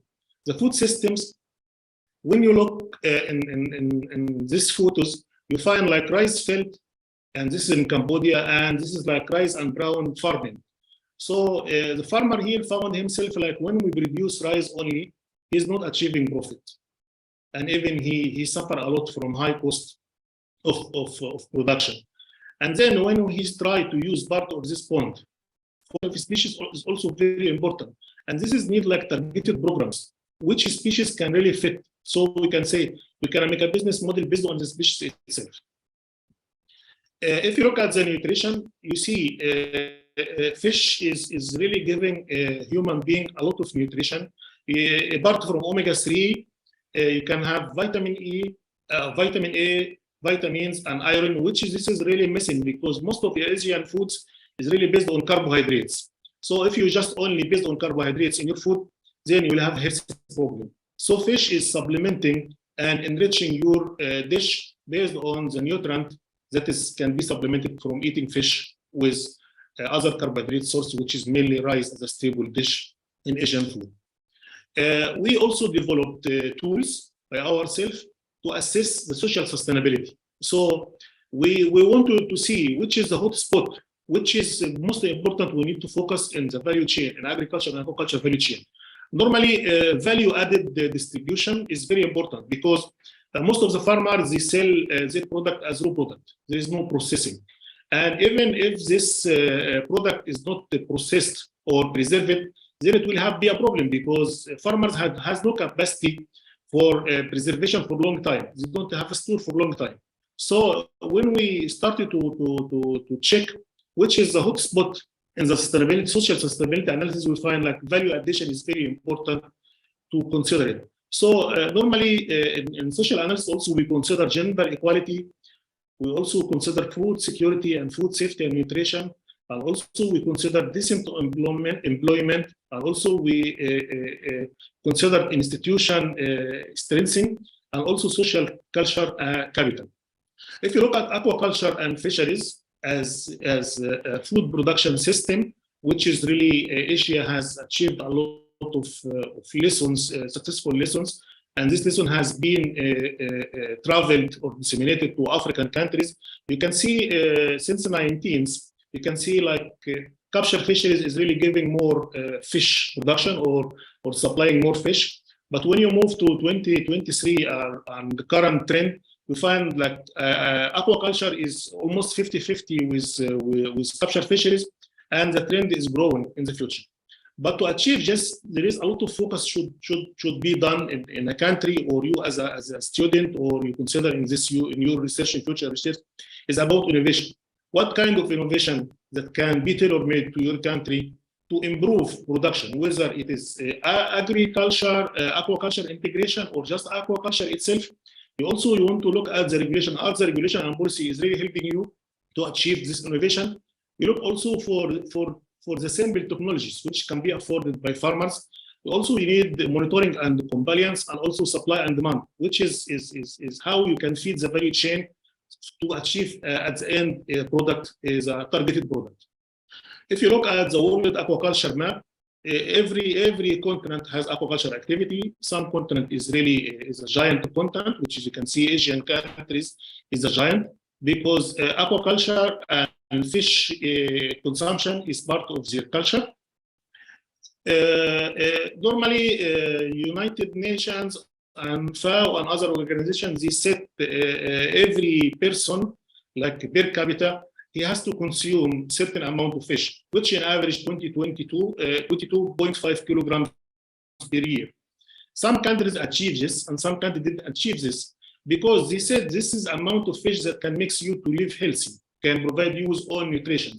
So you need to fill the gap. If you say I have this number of population, and my population is going to grow in the future, then how much increment in aquaculture, which percentage that I need to fill the gap in food security, especially fish protein. If you look at what we call it ecological footprint, how aquaculture and other livestock and agricultural activity is contribution to greenhouse gases emission. You can see aquaculture is the lowest. Fish production or bivalve is the lowest contribution to greenhouse gas emissions. So aquaculture is really didn't contribute to impact the climate change. And even the value chain for aquaculture is very simple and trackable. In my study, which I'm still following this school of work, I always consider economic and social and environment aspect. So in economic, I want to see which factors really is impacting aquaculture development in many countries. We can see like feeds. Our feeds is produced by farmers. We call it artisanal or self-made feeds. All these feeds is available by credit, or farmer can access these feeds, because you want to produce 1 kilogram of fish, you need, when you are performing very well, you need 1 kilogram of feed. So if I'm going to make a projection of the amount of feed that I need to be economically profitable activity in aquaculture, then how much feed I need? Are the ingredients really available? Are I having capacity to produce it on farm, or I should buy it from international company? And this is really at the end is going to give me return on my investment or not. Also social, because also you need to have empowerment programs, especially for marginalized group of people, which is youth and also women. So you need also stronger governance to have labor regulations, which you can say, okay, there is insurance scheme for laborers that working in aquaculture, so you can protect these workers. Also environment, because as we say, we need to consider more about the environment, effluents from the farm, about also genetic modification and genetic adaptation to the climate change, especially when temperature is increasing. We need species that are more adapted. So the hotspot aspects of environmental aspect is, we can say aquaculture can contribute to eutrophication, freshwater use. Many countries has also limited or they have a problem with availability of fresh water. Land use, many of Asian countries has land use, and also European Union now started to make a new policy and regulation for export any product from Asia to European Union based on deforestation free. So if you are going to cut the tree just to establish your agriculture or aquaculture farm, then you are at risk, because you will be under the penalty of this policy, which is called deforestation free value chain product. Ecotoxicity from the chemicals that farmers is using without any control. Biodiversity, about invasive species and species that have been introduced as exchange between farmers. Also the climate change and energy use. Energy is very important in aquaculture. As you can see here, paddle wheels, and this is to have intensification to increase the production. You should really have energy to power these paddle wheels. And also biotic depletion, which about species when you have high mortality during disease. If you look also about the selection of species, sometimes when you say you look at the future about the environment, you have to look about the species with low ecological impact on the environment. Some species really, we call it low trophic species, then you don't need really more proteins, you don't need really to put more artificial feeds, and they can depend on the primary productivity. Then if you are going to produce this, maybe you can avoid the economic problems and also environmental problems of using artificial feeds. We start also to develop models, and this toolkit we have, we can share also with the student according to the needs. Let's say we develop it as a tool, you can put all your parameters and then can give you indicators about the hotspot. Hotspot always, which is comes in red, which is really highly concerning. The green one, not concerning, is okay when we did analysis. Some value, this is in some value chain. In some countries, when electricity use has no problem. But in this country, you can find like water and ice consumption has a problem because maybe they have a limited availability of fresh water for production. And also impact of associated species, because some countries is importing species, so species on production, because they say this species is going to give us more profit. Like now Vanami is moving around the world. It's coming from Hawaii, from different places, and comes to Indonesia, and from Indonesia going back to Africa. And this is really an issue with what we call it impact on associated species, and also appropriate animal husbandry and handling, because this is related completely to disease. Nowadays, we have a problem with disease in shrimp. We have the problem of diseases with any aquatic species because of biosecurity. We speak about biosecurity is like, we call it like, maybe we speak still at desktop, but in the field, there is no really guidelines can help farmers, especially if you give example here, the subsistence farmer that is producing 200 kilograms of fish, and this one, he has no biosecurity measures, and then he has a problem, and then the disease can come from him and infect a big farmer that is producing 200 tons. So the problems comes from the small ones that he has no control, that you already ignore him, you are not helping him, but at the end is going to cause a problem to other producers around him. If you look at genetic improvement, in the previous time, we speak about genetic improvement like we need the growth rate because we need to double the production. We need to have a good performance. Fish can eat 1 kilogram, or at least 1 kilogram can give us 1 kilogram of fish.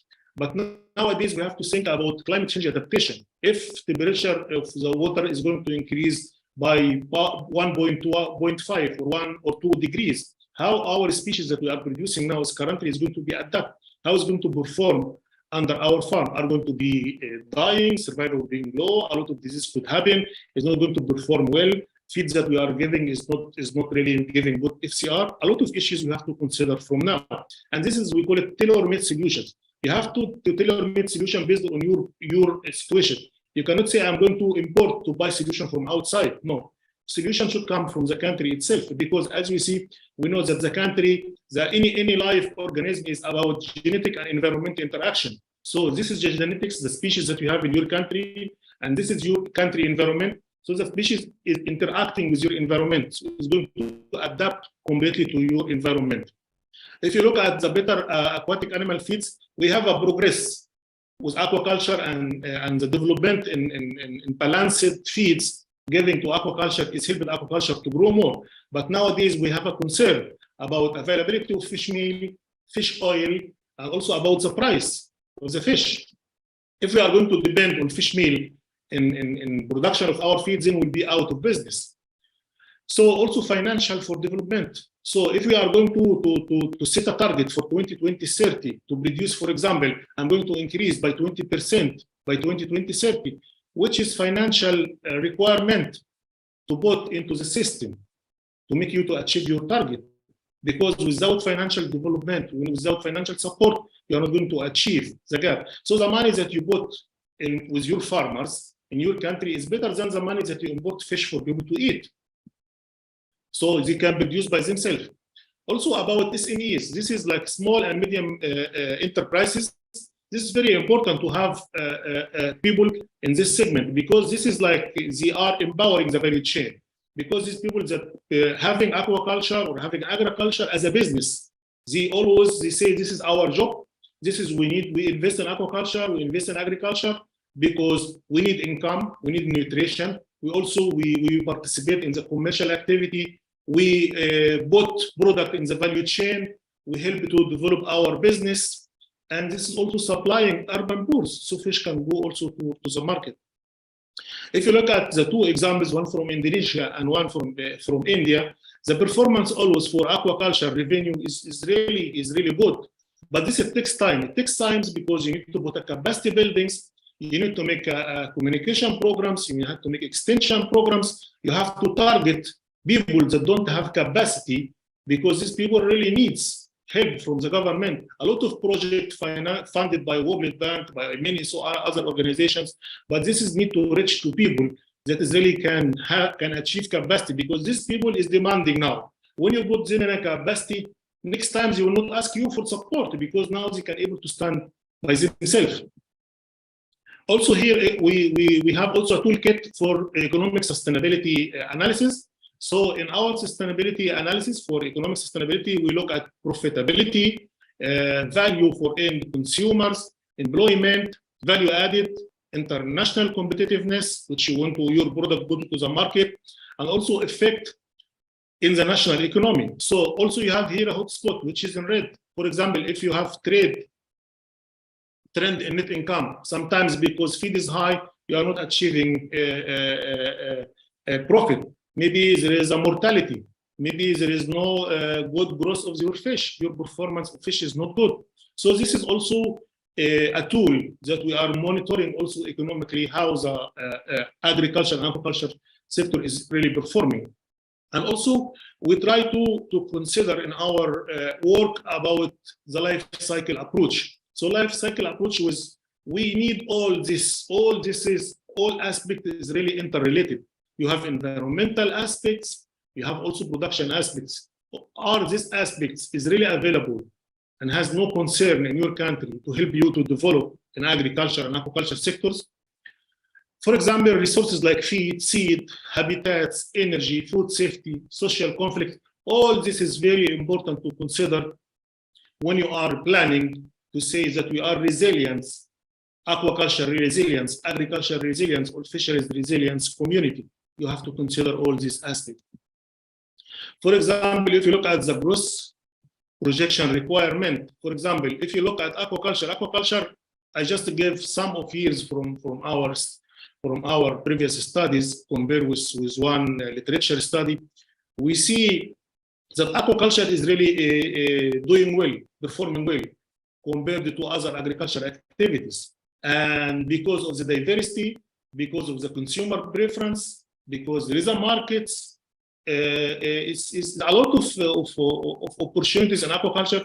But this, if it has been done based on socio-economic and environmental really sustainability. If you look at the challenges, we need to look for a market. Who looks for the market? The one that has a business and really targeting international markets or local markets. So what affects his access to markets is sometimes is the price of the fish. So he finds the markets is already flooded with the fish, and because the cost of the production is high, maybe he has a problem with the market. As also so marketing strategy and adding value. So maybe instead to sell the fish as a fresh fish, maybe if you go for added value, then you can keep your fish with you. You can sell all the year, not just only one time. You need to make full harvest and go to market, and then you can face a problem. And also fragmented value chain, because we don't have a clusters. So the concept of clusters with farmers can work in a cooperative way. This can help them, because here you can have more solidarity, more support between farmers, and also institutional capacity and policy orientation. So normally, policy didn't really consider subsistence and poor people needs. We normally consider like economic. Government mostly look for the economic return. Our aquaculture is really economic activity, they don't look at as food security activity, resilience during crisis and shocks. So we need really to look more about to take care more about small scale farmers, because these people normally, when they have a challenge, they are not able to be resilient with this challenge. But industrial and investors, producers in aquaculture and agriculture sector, they can stand themselves. Sometimes businessman, he can change from business to another. He can move from aquaculture to agriculture, or from agriculture to aquaculture, or he can make another business because he has a capacity. But people that is really loose and being impacted by any crisis, they are not able to stand unless you raise their capacity, you give them infrastructure, you can give them fund, you can give training. So driver for improvement, normally we found this from the survey data we collect. So government legislation, sometimes the government legislation also is impacting. People work sometimes on their own pace. They are working free because if they go through legislation, maybe it takes time for them. And if you look at the poor farmer or rural farmers, he's not able even to visit the office of the government just to license. So incentives for buyers and consumer, and also incentives for the value chain actors. So value chain actors, which you have input suppliers, producers, hatchery operators, processors, traders, marketers. So everyone in the value chain should be empowered. At least when you have your product is moving along the value chain, you can find it connected, moves from producers to consumers, or from producers to retailers, or from producers to wholesalers. So if we look also another example from Indonesia, when you give a capacity to farmer, so year by year is improving his performance. So you cannot say someone by himself, he don't have a capacity, is going really to move from one stage to another. But if you are giving capacity, as you see in this example, performance of farmer increased from 34% to 72% in just only less than 10 years. Because he has a good seeds, he has a good best practice, he has a good knowledge, and also he aware about markets, where to sell and which species he can farm. Also, more area for research, which is good for the students, about climate change, vulnerability and adaptation to climate change, improved value chains, nutrition and health, gender inequality, sustainable aquaculture technologies, policies and practices for resilience. This is very important. And you have to consider other countries. You can get lessons from Africa, from Asia, from Latin America, from everywhere. At least you can really benefit. You have to see what is going around you. So in one example, in our study, in the old practices, there is independent centers in some country. But this centers, when become consortium, then they are empowered and then they have impact. There is like diffuse of research priorities, but when you focus on research programs, you identify research program for you, then you can able to achieve your target. Recognition of impact. So we know what is the impact, but if we focus on the impact and how we achieve this, this is going also to give us more advantage. So before there is weak partnership, but when we have effective partnership between private sectors, with the government, with the subsistence farmer, with the rural community, then you can able to achieve impact. Normally, communication is very important because we say now there is a lot of tools. Farmers sometimes they are not able to visit each other, but using digital tools, they can really access to each other. They can benefit from each other. They can access to the value chain through this digitalization. And my recommendation from all our study until now, so we have to play a policy role. So we have to engage with the government to make the government is really connected directly with people as a primary research users. And this is, you have to seek interest between knowledge generation and also availability.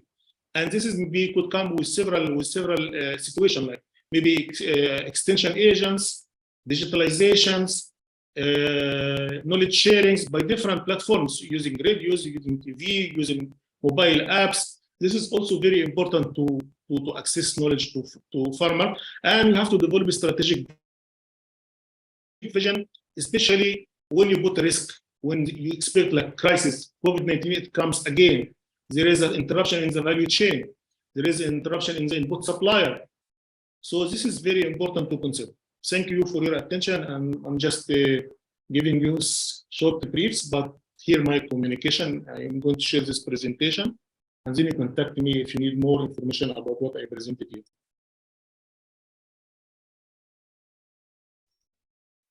Thank you so much, Mr. Mohammed, for your very interesting presentation. An explanation from an aquaculture specialist, if I may say that. Especially your presentation about the small-scale fishermen and also the small-scale farmers. Yes. We also appreciate your insights for aquaculture in Indonesia.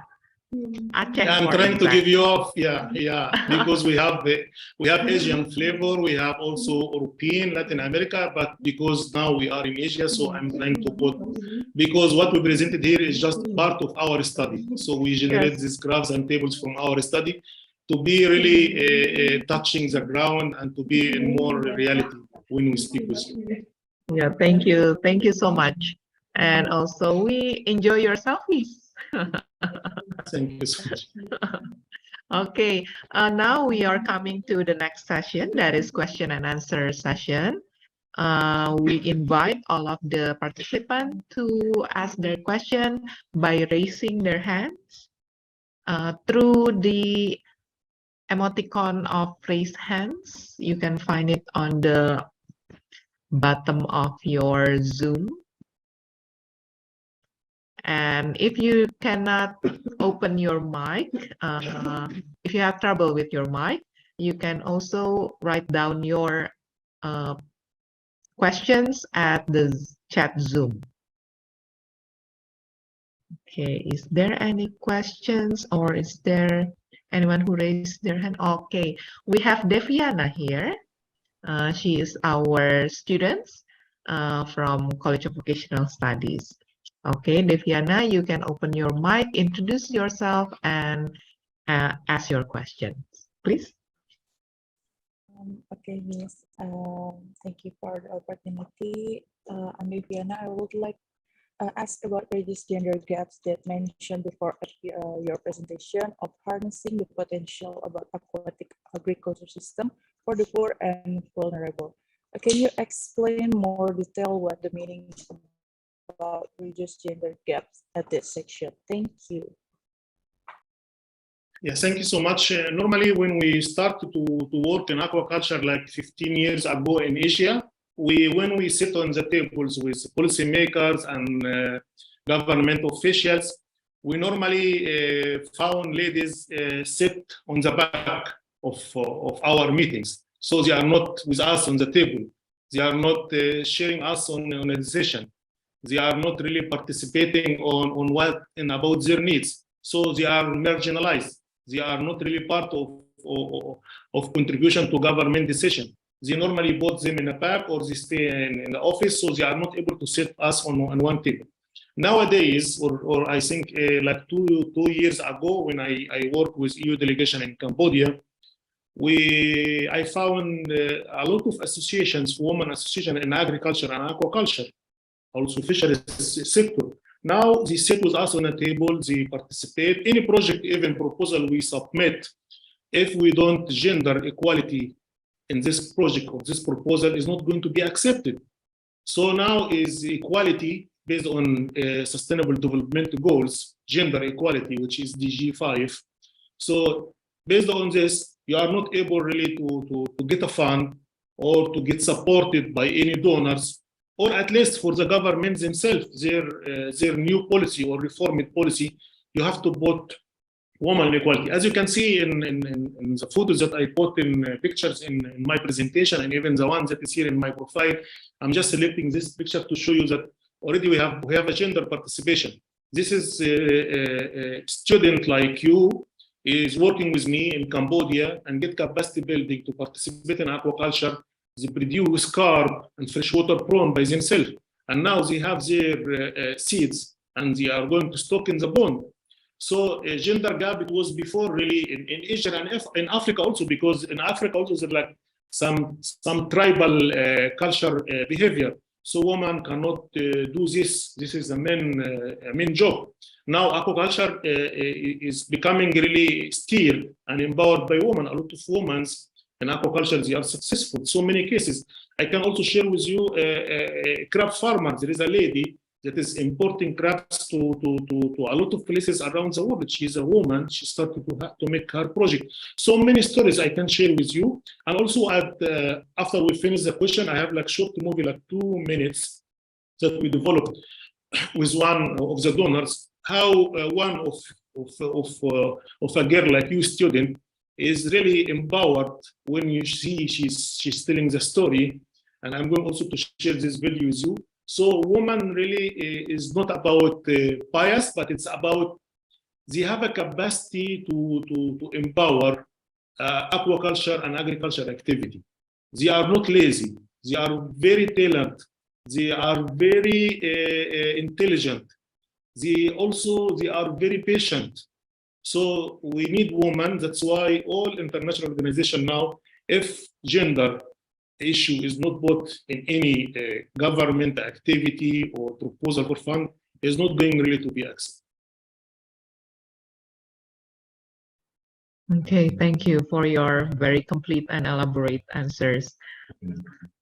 Deviana, are you?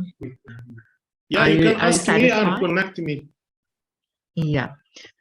Thank you so much for your answer and explanation, and thank you for supporting gender equality.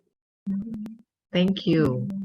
Meanwhile, we don't have any other question. Maybe I will ask a question. Yes, please. You have already mentioned about the case examples for gender gaps, reducing gender gaps. That is the original question from me but you already answered that. My second question, well, aquaculture becoming a solution for decreasing the number of non-aquaculture production. Well, in your opinion, which one is our priority? Is it to restore the non-aquaculture ecosystem or vice versa? Thank you so much. This is very intelligent questions. Normally, when we look at the history of capture fisheries, you can see is declining year by year. And in some years, like last 5 years, we say we become like on plateau, overexploited. Most of the major capture fisheries in the world has overexploited. So before, because we have more capture fisheries product, then we have a discard. And this discard of some non-consumed fish is going to be for fish meal to foil aquaculture production, which is going to the feed. Nowadays, there is no fish meal because the fish that you are using before as a fish meal is now people is consuming because there is a less production from the capture fisheries. In capture fisheries, you are work on predictability. You are not sure that this year you can get enough fish to feed your nations. But in aquaculture, you are planning is investment. I do calculation. I bought this. I have this area of pond area that you could come back. How many come back? And then you can bought ikan or odan. So you plan now. You plan. I'm targeting like 100 tons of shrimp this year. Then you plan. So you are sure you are going to produce. For example, also the fish that is reach 1 kilogram in 1 year in aquaculture, it takes 4 years in capture fishes to reach to 1 kilogram. So now you save time, and also you have a predictability of the production. So aquaculture is a planning. So you plan to fill the gap. You plan to achieve business. You plan to achieve food security. You plan to achieve nutrition security. But in capture fisheries is overexploited. There is like what we call it IUU fishing, illegal, unreported, unregulated fishing. So maybe Chinese ship can come and fish in your area because there is no fish in their water. They can go and also use EEZ zone, economic exclusive zones for African coastal area. So it means now people is run behind the fish, but now you bring the fish into your pond under control, completely controlled. By this, you can say, okay, I'm going to manage the food security and food gaps in my country by aquaculture, not by capture fisheries. Capture fisheries normally is a social sector because people born as a fisherman and I born in a fisherman and I become a family of fishermen, and this has become our culture. We cannot do other business. We cannot be hired to work in industry or to work in agriculture or to work in aquaculture because we feel like we like being on our own. We are open access. We go to open access resources because it become like social culture. But when you look at aquaculture, is really completely business because you plan. You are planning. You have land. You have water. You have species. It's like a value chain. It's a controlled value chain. But an expectation is always comes from capture fisheries, and also especially with the climate change. When you have cyclones, you have floods, then it's a big problem with capture fisheries. But in aquaculture, adaptation to climate change is very easy. You can produce a high tolerant species to water temperature. You can also have strains that's tolerant to disease. Like now you have SPF, SPR in shrimp. So it's a controlled industry. Then you can really achieve your target through this industry. So aquaculture is really industry. But capture fisheries is just open access resources with a lot of unexpectations. Yes, thank you so much. I hope I can answer this. Yes, you answered. I hope my answer is okay. Perfectly, perfectly. Thank you so much. Yeah. So it is our homework now. Yeah. The challenge is now to make it sustainable.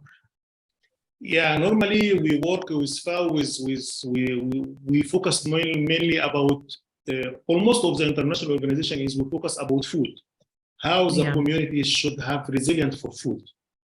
We already know the crisis of COVID-19. Sometimes you have money, but you are not able to go out of your house to buy your food. It's a big problem. Fishermen in COVID-19 are not able to access the resources, but the farmer that has pond in front of his house, he already set there and he can produce.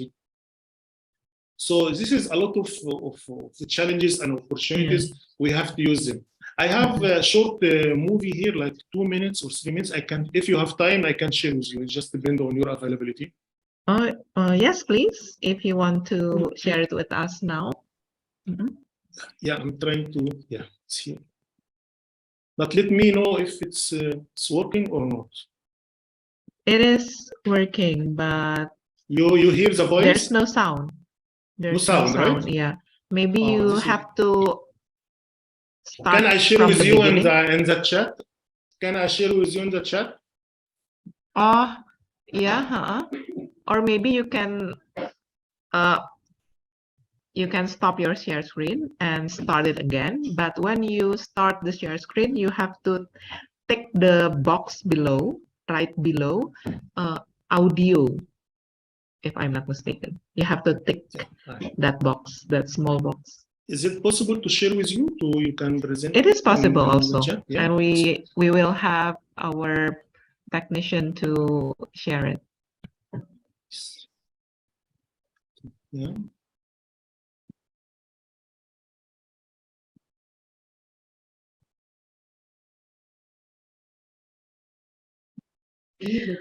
Okay, and then while we're waiting, we also have another question. Yes, please. I already shared with you, so it's coming to you. Yeah, but it who have questions? Okay, Zefania and Nuriskita. Yeah, Zefania, I'm so sorry because you already have your opportunity to ask for the first speaker. I have to give the opportunity for the other participant, that is Nuriskita. Yeah, Nuriskita, can you unmute yourself? Nuriskita? Can you hear me? Yeah, you can introduce yourself first and then ask your question. Mr. Muhammad, while we Yes, are please. waiting our technician to prepare the video, I think it will be better if we have the opportunity for one last question. Yes, please. Yes, please, Nuriskita. Okay, first of all, thank you so much for the opportunity, Ms. Tonya and Mr. Mohammed. So, my name is Nuriskita Olihanapa. You can call me Aulia for short. I am from School of Vocational Studies, IPB University, majoring in Software Engineering Technology. So, since I am from Software Engineering Technology and I don't really have such a background about aquaculture or agriculture before, I'm really interested to know more about the potential impact of technology integration in improving fisheries and aquaculture practices. So specifically, how can advancement in aquaculture systems and digital tools can help in reducing poverty and hunger, while also ensuring inclusivity and equal opportunities for small-scale farmers and marginalized communities? And could you please also provide examples of specific technologies that have been successfully implemented in this context, perhaps? Thank you so much for the opportunity. Thank you so much. We normally work currently on a digitalization in aquaculture and fisheries sector. We try to empower small-scale producers to be really access through the value chain. So if you have a producers, you have hatchery operators, you have a processors, you have traders, this farmer can access through his mobile to all information about markets, about the input supplier, from where he can buy seeds, from where he can buy feed, from where he can find the traders, where he can access to the markets. So this information that at hand, he can look, he can use his mobile phone to access to all this information. There is a lot of platforms has been developed in this way, but the most important one, which you can find on FAO website, which is about the global aquaculture trade, then you can look at the real access to the markets, fish prices, and also information about input suppliers, which species is produced in which region. As you know, aquaculture community is moving from one country to country. Sometimes country is producing certain species and sell to other country, is also importing species from different countries. So because of the consumer preference. So one country is really well developed in aquaculture, but still importing. Because he imports different species, because the consumer preference in this country, in his country, is really needs different fish from what he's producing. So you can see production and consumption in the same time. So this is encourage international trade. So aquaculture product is traveling around the world. So tilapia that produced in China is going to United States. For example, you can find it in United States, and we found it. Shrimps and pangasius that produced in Vietnam, you can find it in European markets, and also can find it in American markets. So aquaculture is international community. When you can say, oh, I want to empower a small scale producer along the value chain, so everyone, women processors, producers, and both suppliers, there is mobile applications that has been developed. For example, we have now a project with South Africa. It's called Bona System. And this is mobile app.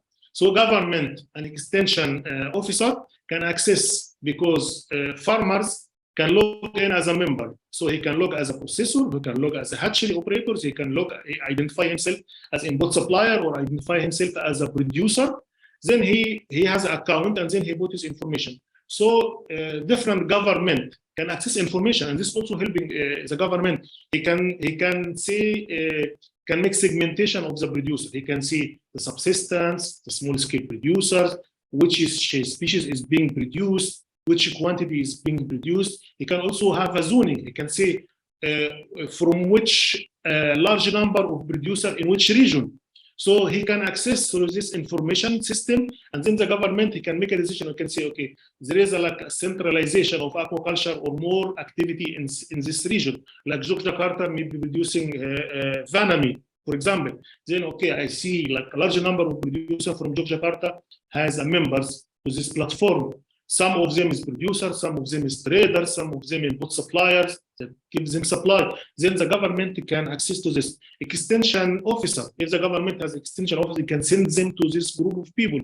The farmers themselves, can look where is the input supplier. I want to buy now some plastic sheets to line my bond. Then okay, he knows the man, he can communicate him, and then he can add delivery into his bond, and even he can select between different suppliers according to the price and the quality, and who's going to bring to him and like based on the time and price. He can also find a market. I'm going to harvest my bond tomorrow, and I'm looking for traders, and then I can communicate with the trader. So digitalizations and developing of dashboard platforms and mobile apps can really empower small scale producer in the value chain. And this also depends on what we call digital literacy. Before, people don't have phone. Now everyone, I think in the world, everyone has a phone. And even the phone is like high-tech phone. So it's touch screen, he can also access to internet, he can use Wi-Fi, he can use data. Before it was like difficult for people to use mobile technology because the price of mobile was very expensive. Also to buy SIM cards or to charge, to access to internet, it was all expensive. But nowadays, all these services become available. So we can use it to empower and connect farmers to each other. So farmers, for example, there is a hatchery, for example, in Bali, but there is in Jakarta shrimp producer, then he can connect to the hatchery that in 2-3 days I'm preparing my bond, and then I need like 1 million post larvae. Then you can easily connect instead to travel. Then it's easily connecting stakeholders along the value chain.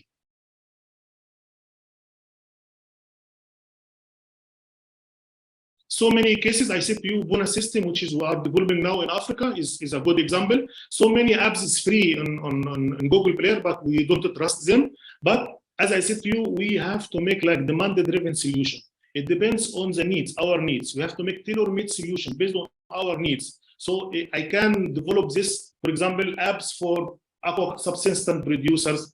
I can say, okay, tilapia producer app. Maybe if this people is more specialized in tilapia and there is a lot of production in tilapia, I can make it general in aquaculture app. Then you can find all suppliers, all stakeholders along the value chain is really connected. And this can facilitate communication and also can accelerate the business. Okay, thank you so much for your answer. It's very complete. Thank you so much. Nuris kita. Is it enough? Yeah, thank you so much for the explanation, Mr. Mohammed. Thank you so much, Ms. Sonia. Yeah, I hope it will be benefiting for all of the participants here, not only for the questioner. Yeah. And before we wrap up your session, I will share your video to all of the participants here. Thank you so much.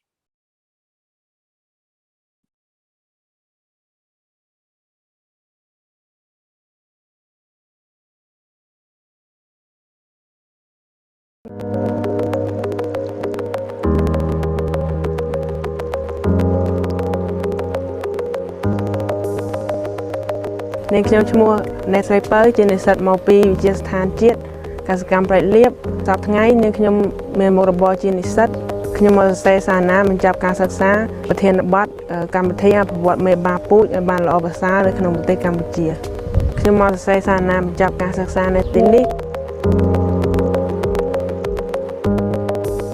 នៅពេលបញ្ចប់សារណានេះខ្ញុំចង់ធ្វើការនៅទីនេះឬក៏ធ្វើការនៅក្រសួងកសិកម្មរុក្ខាប្រមាញ់និងនេសាទខ្ញុំគិតថាវិស័យវិរិយបព្វកម្មមានសារៈសំខាន់សម្រាប់ប្រទេសកម្ពុជាពីព្រោះប្រជាជនកម្ពុជាចូលចិត្តហូបត្រីបង្កងនិងមិនពឹងផ្អែកលើការនាំចូលពីប្រទេសជិតខាងដូចជាប្រទេសវៀតណាម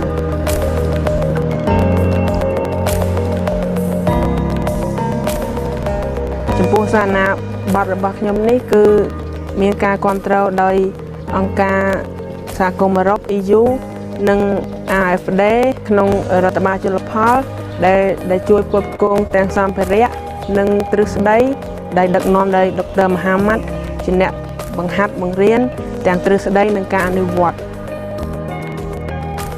ដំបូងយើងយកបង្កងញី5ឈ្មោល5យើងយកទៅដាក់នៅក្នុងហាប៉ាតែមួយដើម្បីឲ្យវាបង្កាត់គ្នាហើយ រាល់2អាទិត្យម្ដងយើងយកសំណាកវាដែលយើងវាស់ប្រវែងខ្លួនប្រវែងក្បាលប្រវែងកន្ទុយកម្រាស់ក្បាលបន្ទាប់មកហើយយើងយកវាទៅដាក់នៅក្នុងហាប៉ានៅក្នុងស្រះវិញបន្ទាប់មកយើងចាប់មើលថាមានញីយើងយកមកពេលដែលវាពងពណ៌ទឹកក្រូចអញ្ចឹងយើងយកវាមកកន្លែងរោងបង្កាត់ភ្ញាស់ដែលយើងរៀបចំទឹកអំបិលហើយយើងទុកវាចំនួន2សប្តាហ៍ដើម្បីឲ្យពងខ្លាយទៅជាពណ៌ត្នោតហើយយើងទុករយៈពេល48ម៉ោងបានពងនឹងវាញាស់ចេញមកជាកូនសូអេបន្ទាប់ពីកាប់កូនសូអេយើងឲ្យចំណីវាមួយថ្ងៃ2ដងអាតេមៀព្រឹកហើយនិងល្ងាចគោលបំណងនៃការពិសោធន៍នេះគឺដើម្បីជ្រើសរើសបង្កងដែលមានលក្ខណៈសម្បត្តិធំមានពងល្អដើម្បីទុកភ្ញាស់នៅជំនាន់ក្រោយ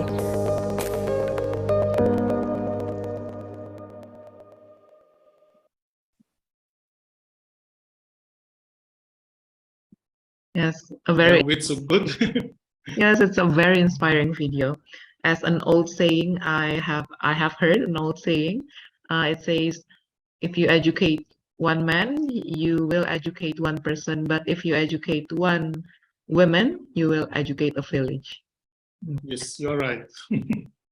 Okay, thank you so much. Thank you so much. Once again, yeah, before I wrap up this speaker session, may I deliver the conclusion?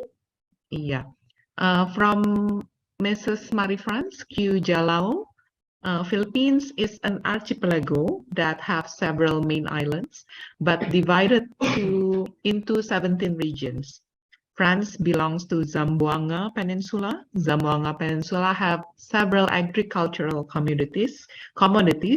As a multicultural area, Zamboanga Peninsula administratively ruled by Regional Field Unit the 9th, and the department responsible to provide public policy framework. The information principles have been developed to establish a common understanding among various stakeholders of the economic activities in the Philippines that can be considered to be sustainable and more sustainable economy. And from Professor Dr. Insinyur Arif Daryanto, MHA, sustainable agricultural development contributes to improving resource efficiency, resilience, and securing the future generation and creating harmonious mechanism for agriculture and economics that ensure a prosperous rural society. There are 6 dimensions of food security. There are also challenges that affect the 6th food security. These challenges could be solved by a conceptual model of sustainability that consider the cross-cutting effect for people, the environment, and also the economic matter. We need to synergize agricultural production, livestock, and fisheries production to sustainable food system.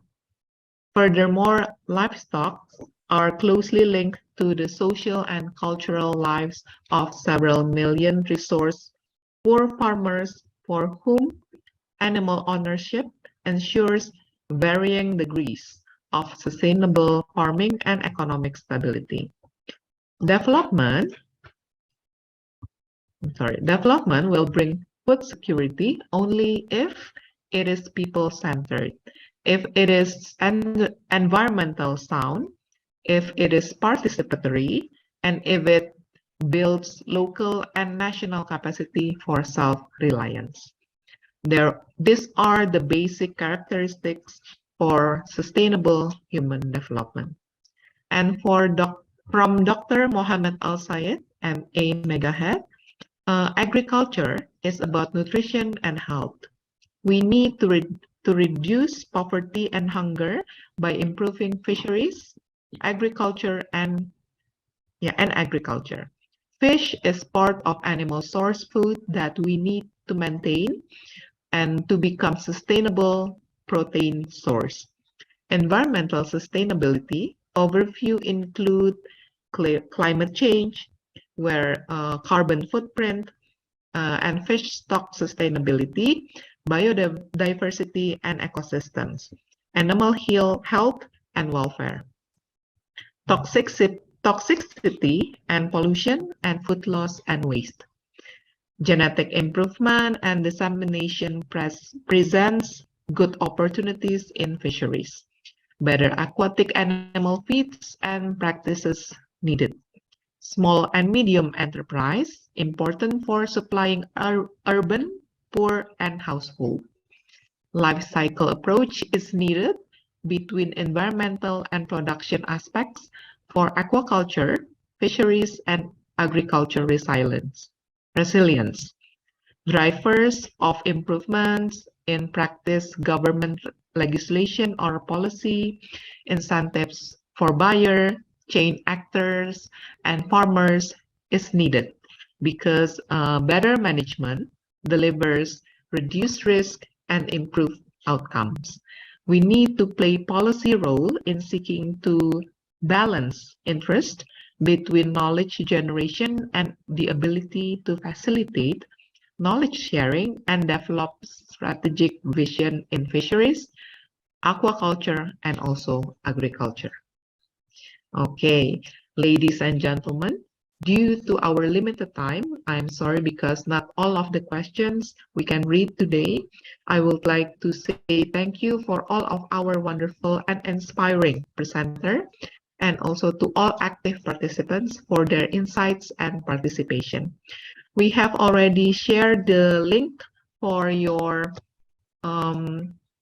certificate. You can fill in the link so you can get your certificate auto-generated. Yeah, the certificate will be delivered to your email if on the email that you registered on the link.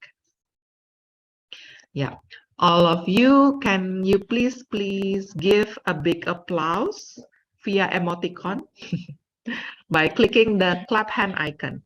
Thank you for all the presenters, participants, and also the committee, and also last but not least our MC. Have a nice day. Stay healthy and keep your spirit. Please do not leave this Zoom session because we still have another session that is certificate delivering. Mrs. Ira, I give the session to you, please. Muted already.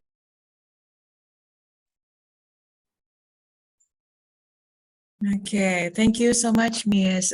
Tonya, for leading the sessions, and also thank you to the speakers, Ms. Marie France, Professor Arif Daryanto, and Dr. Mohammed Al-Sayed for the presentations. Our appreciations to the keynote speakers. Please allow us to present the certificates on screen. Yeah, please, the committee. Also to Ms. Tonya as the moderator of today's webinar, please show us the e-certificates. There they are.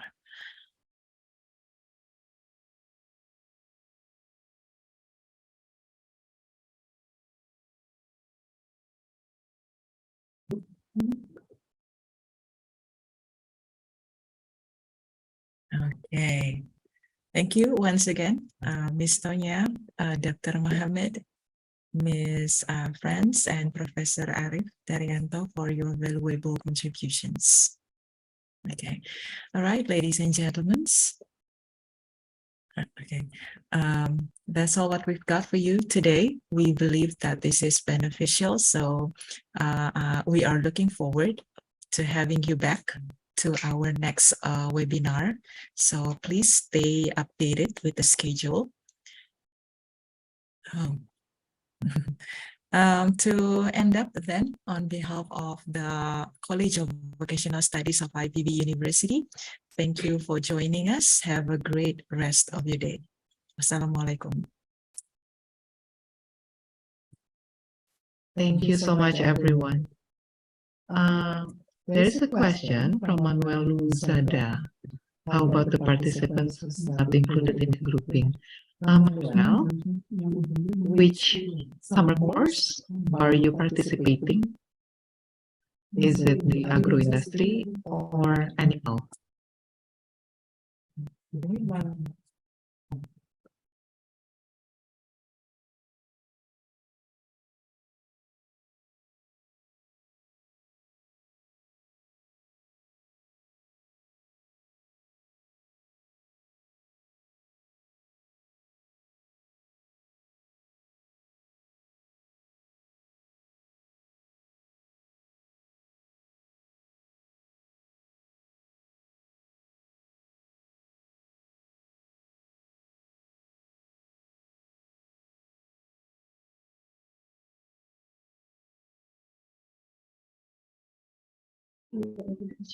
Okay, Manuel, have you entered the WhatsApp group for the participants?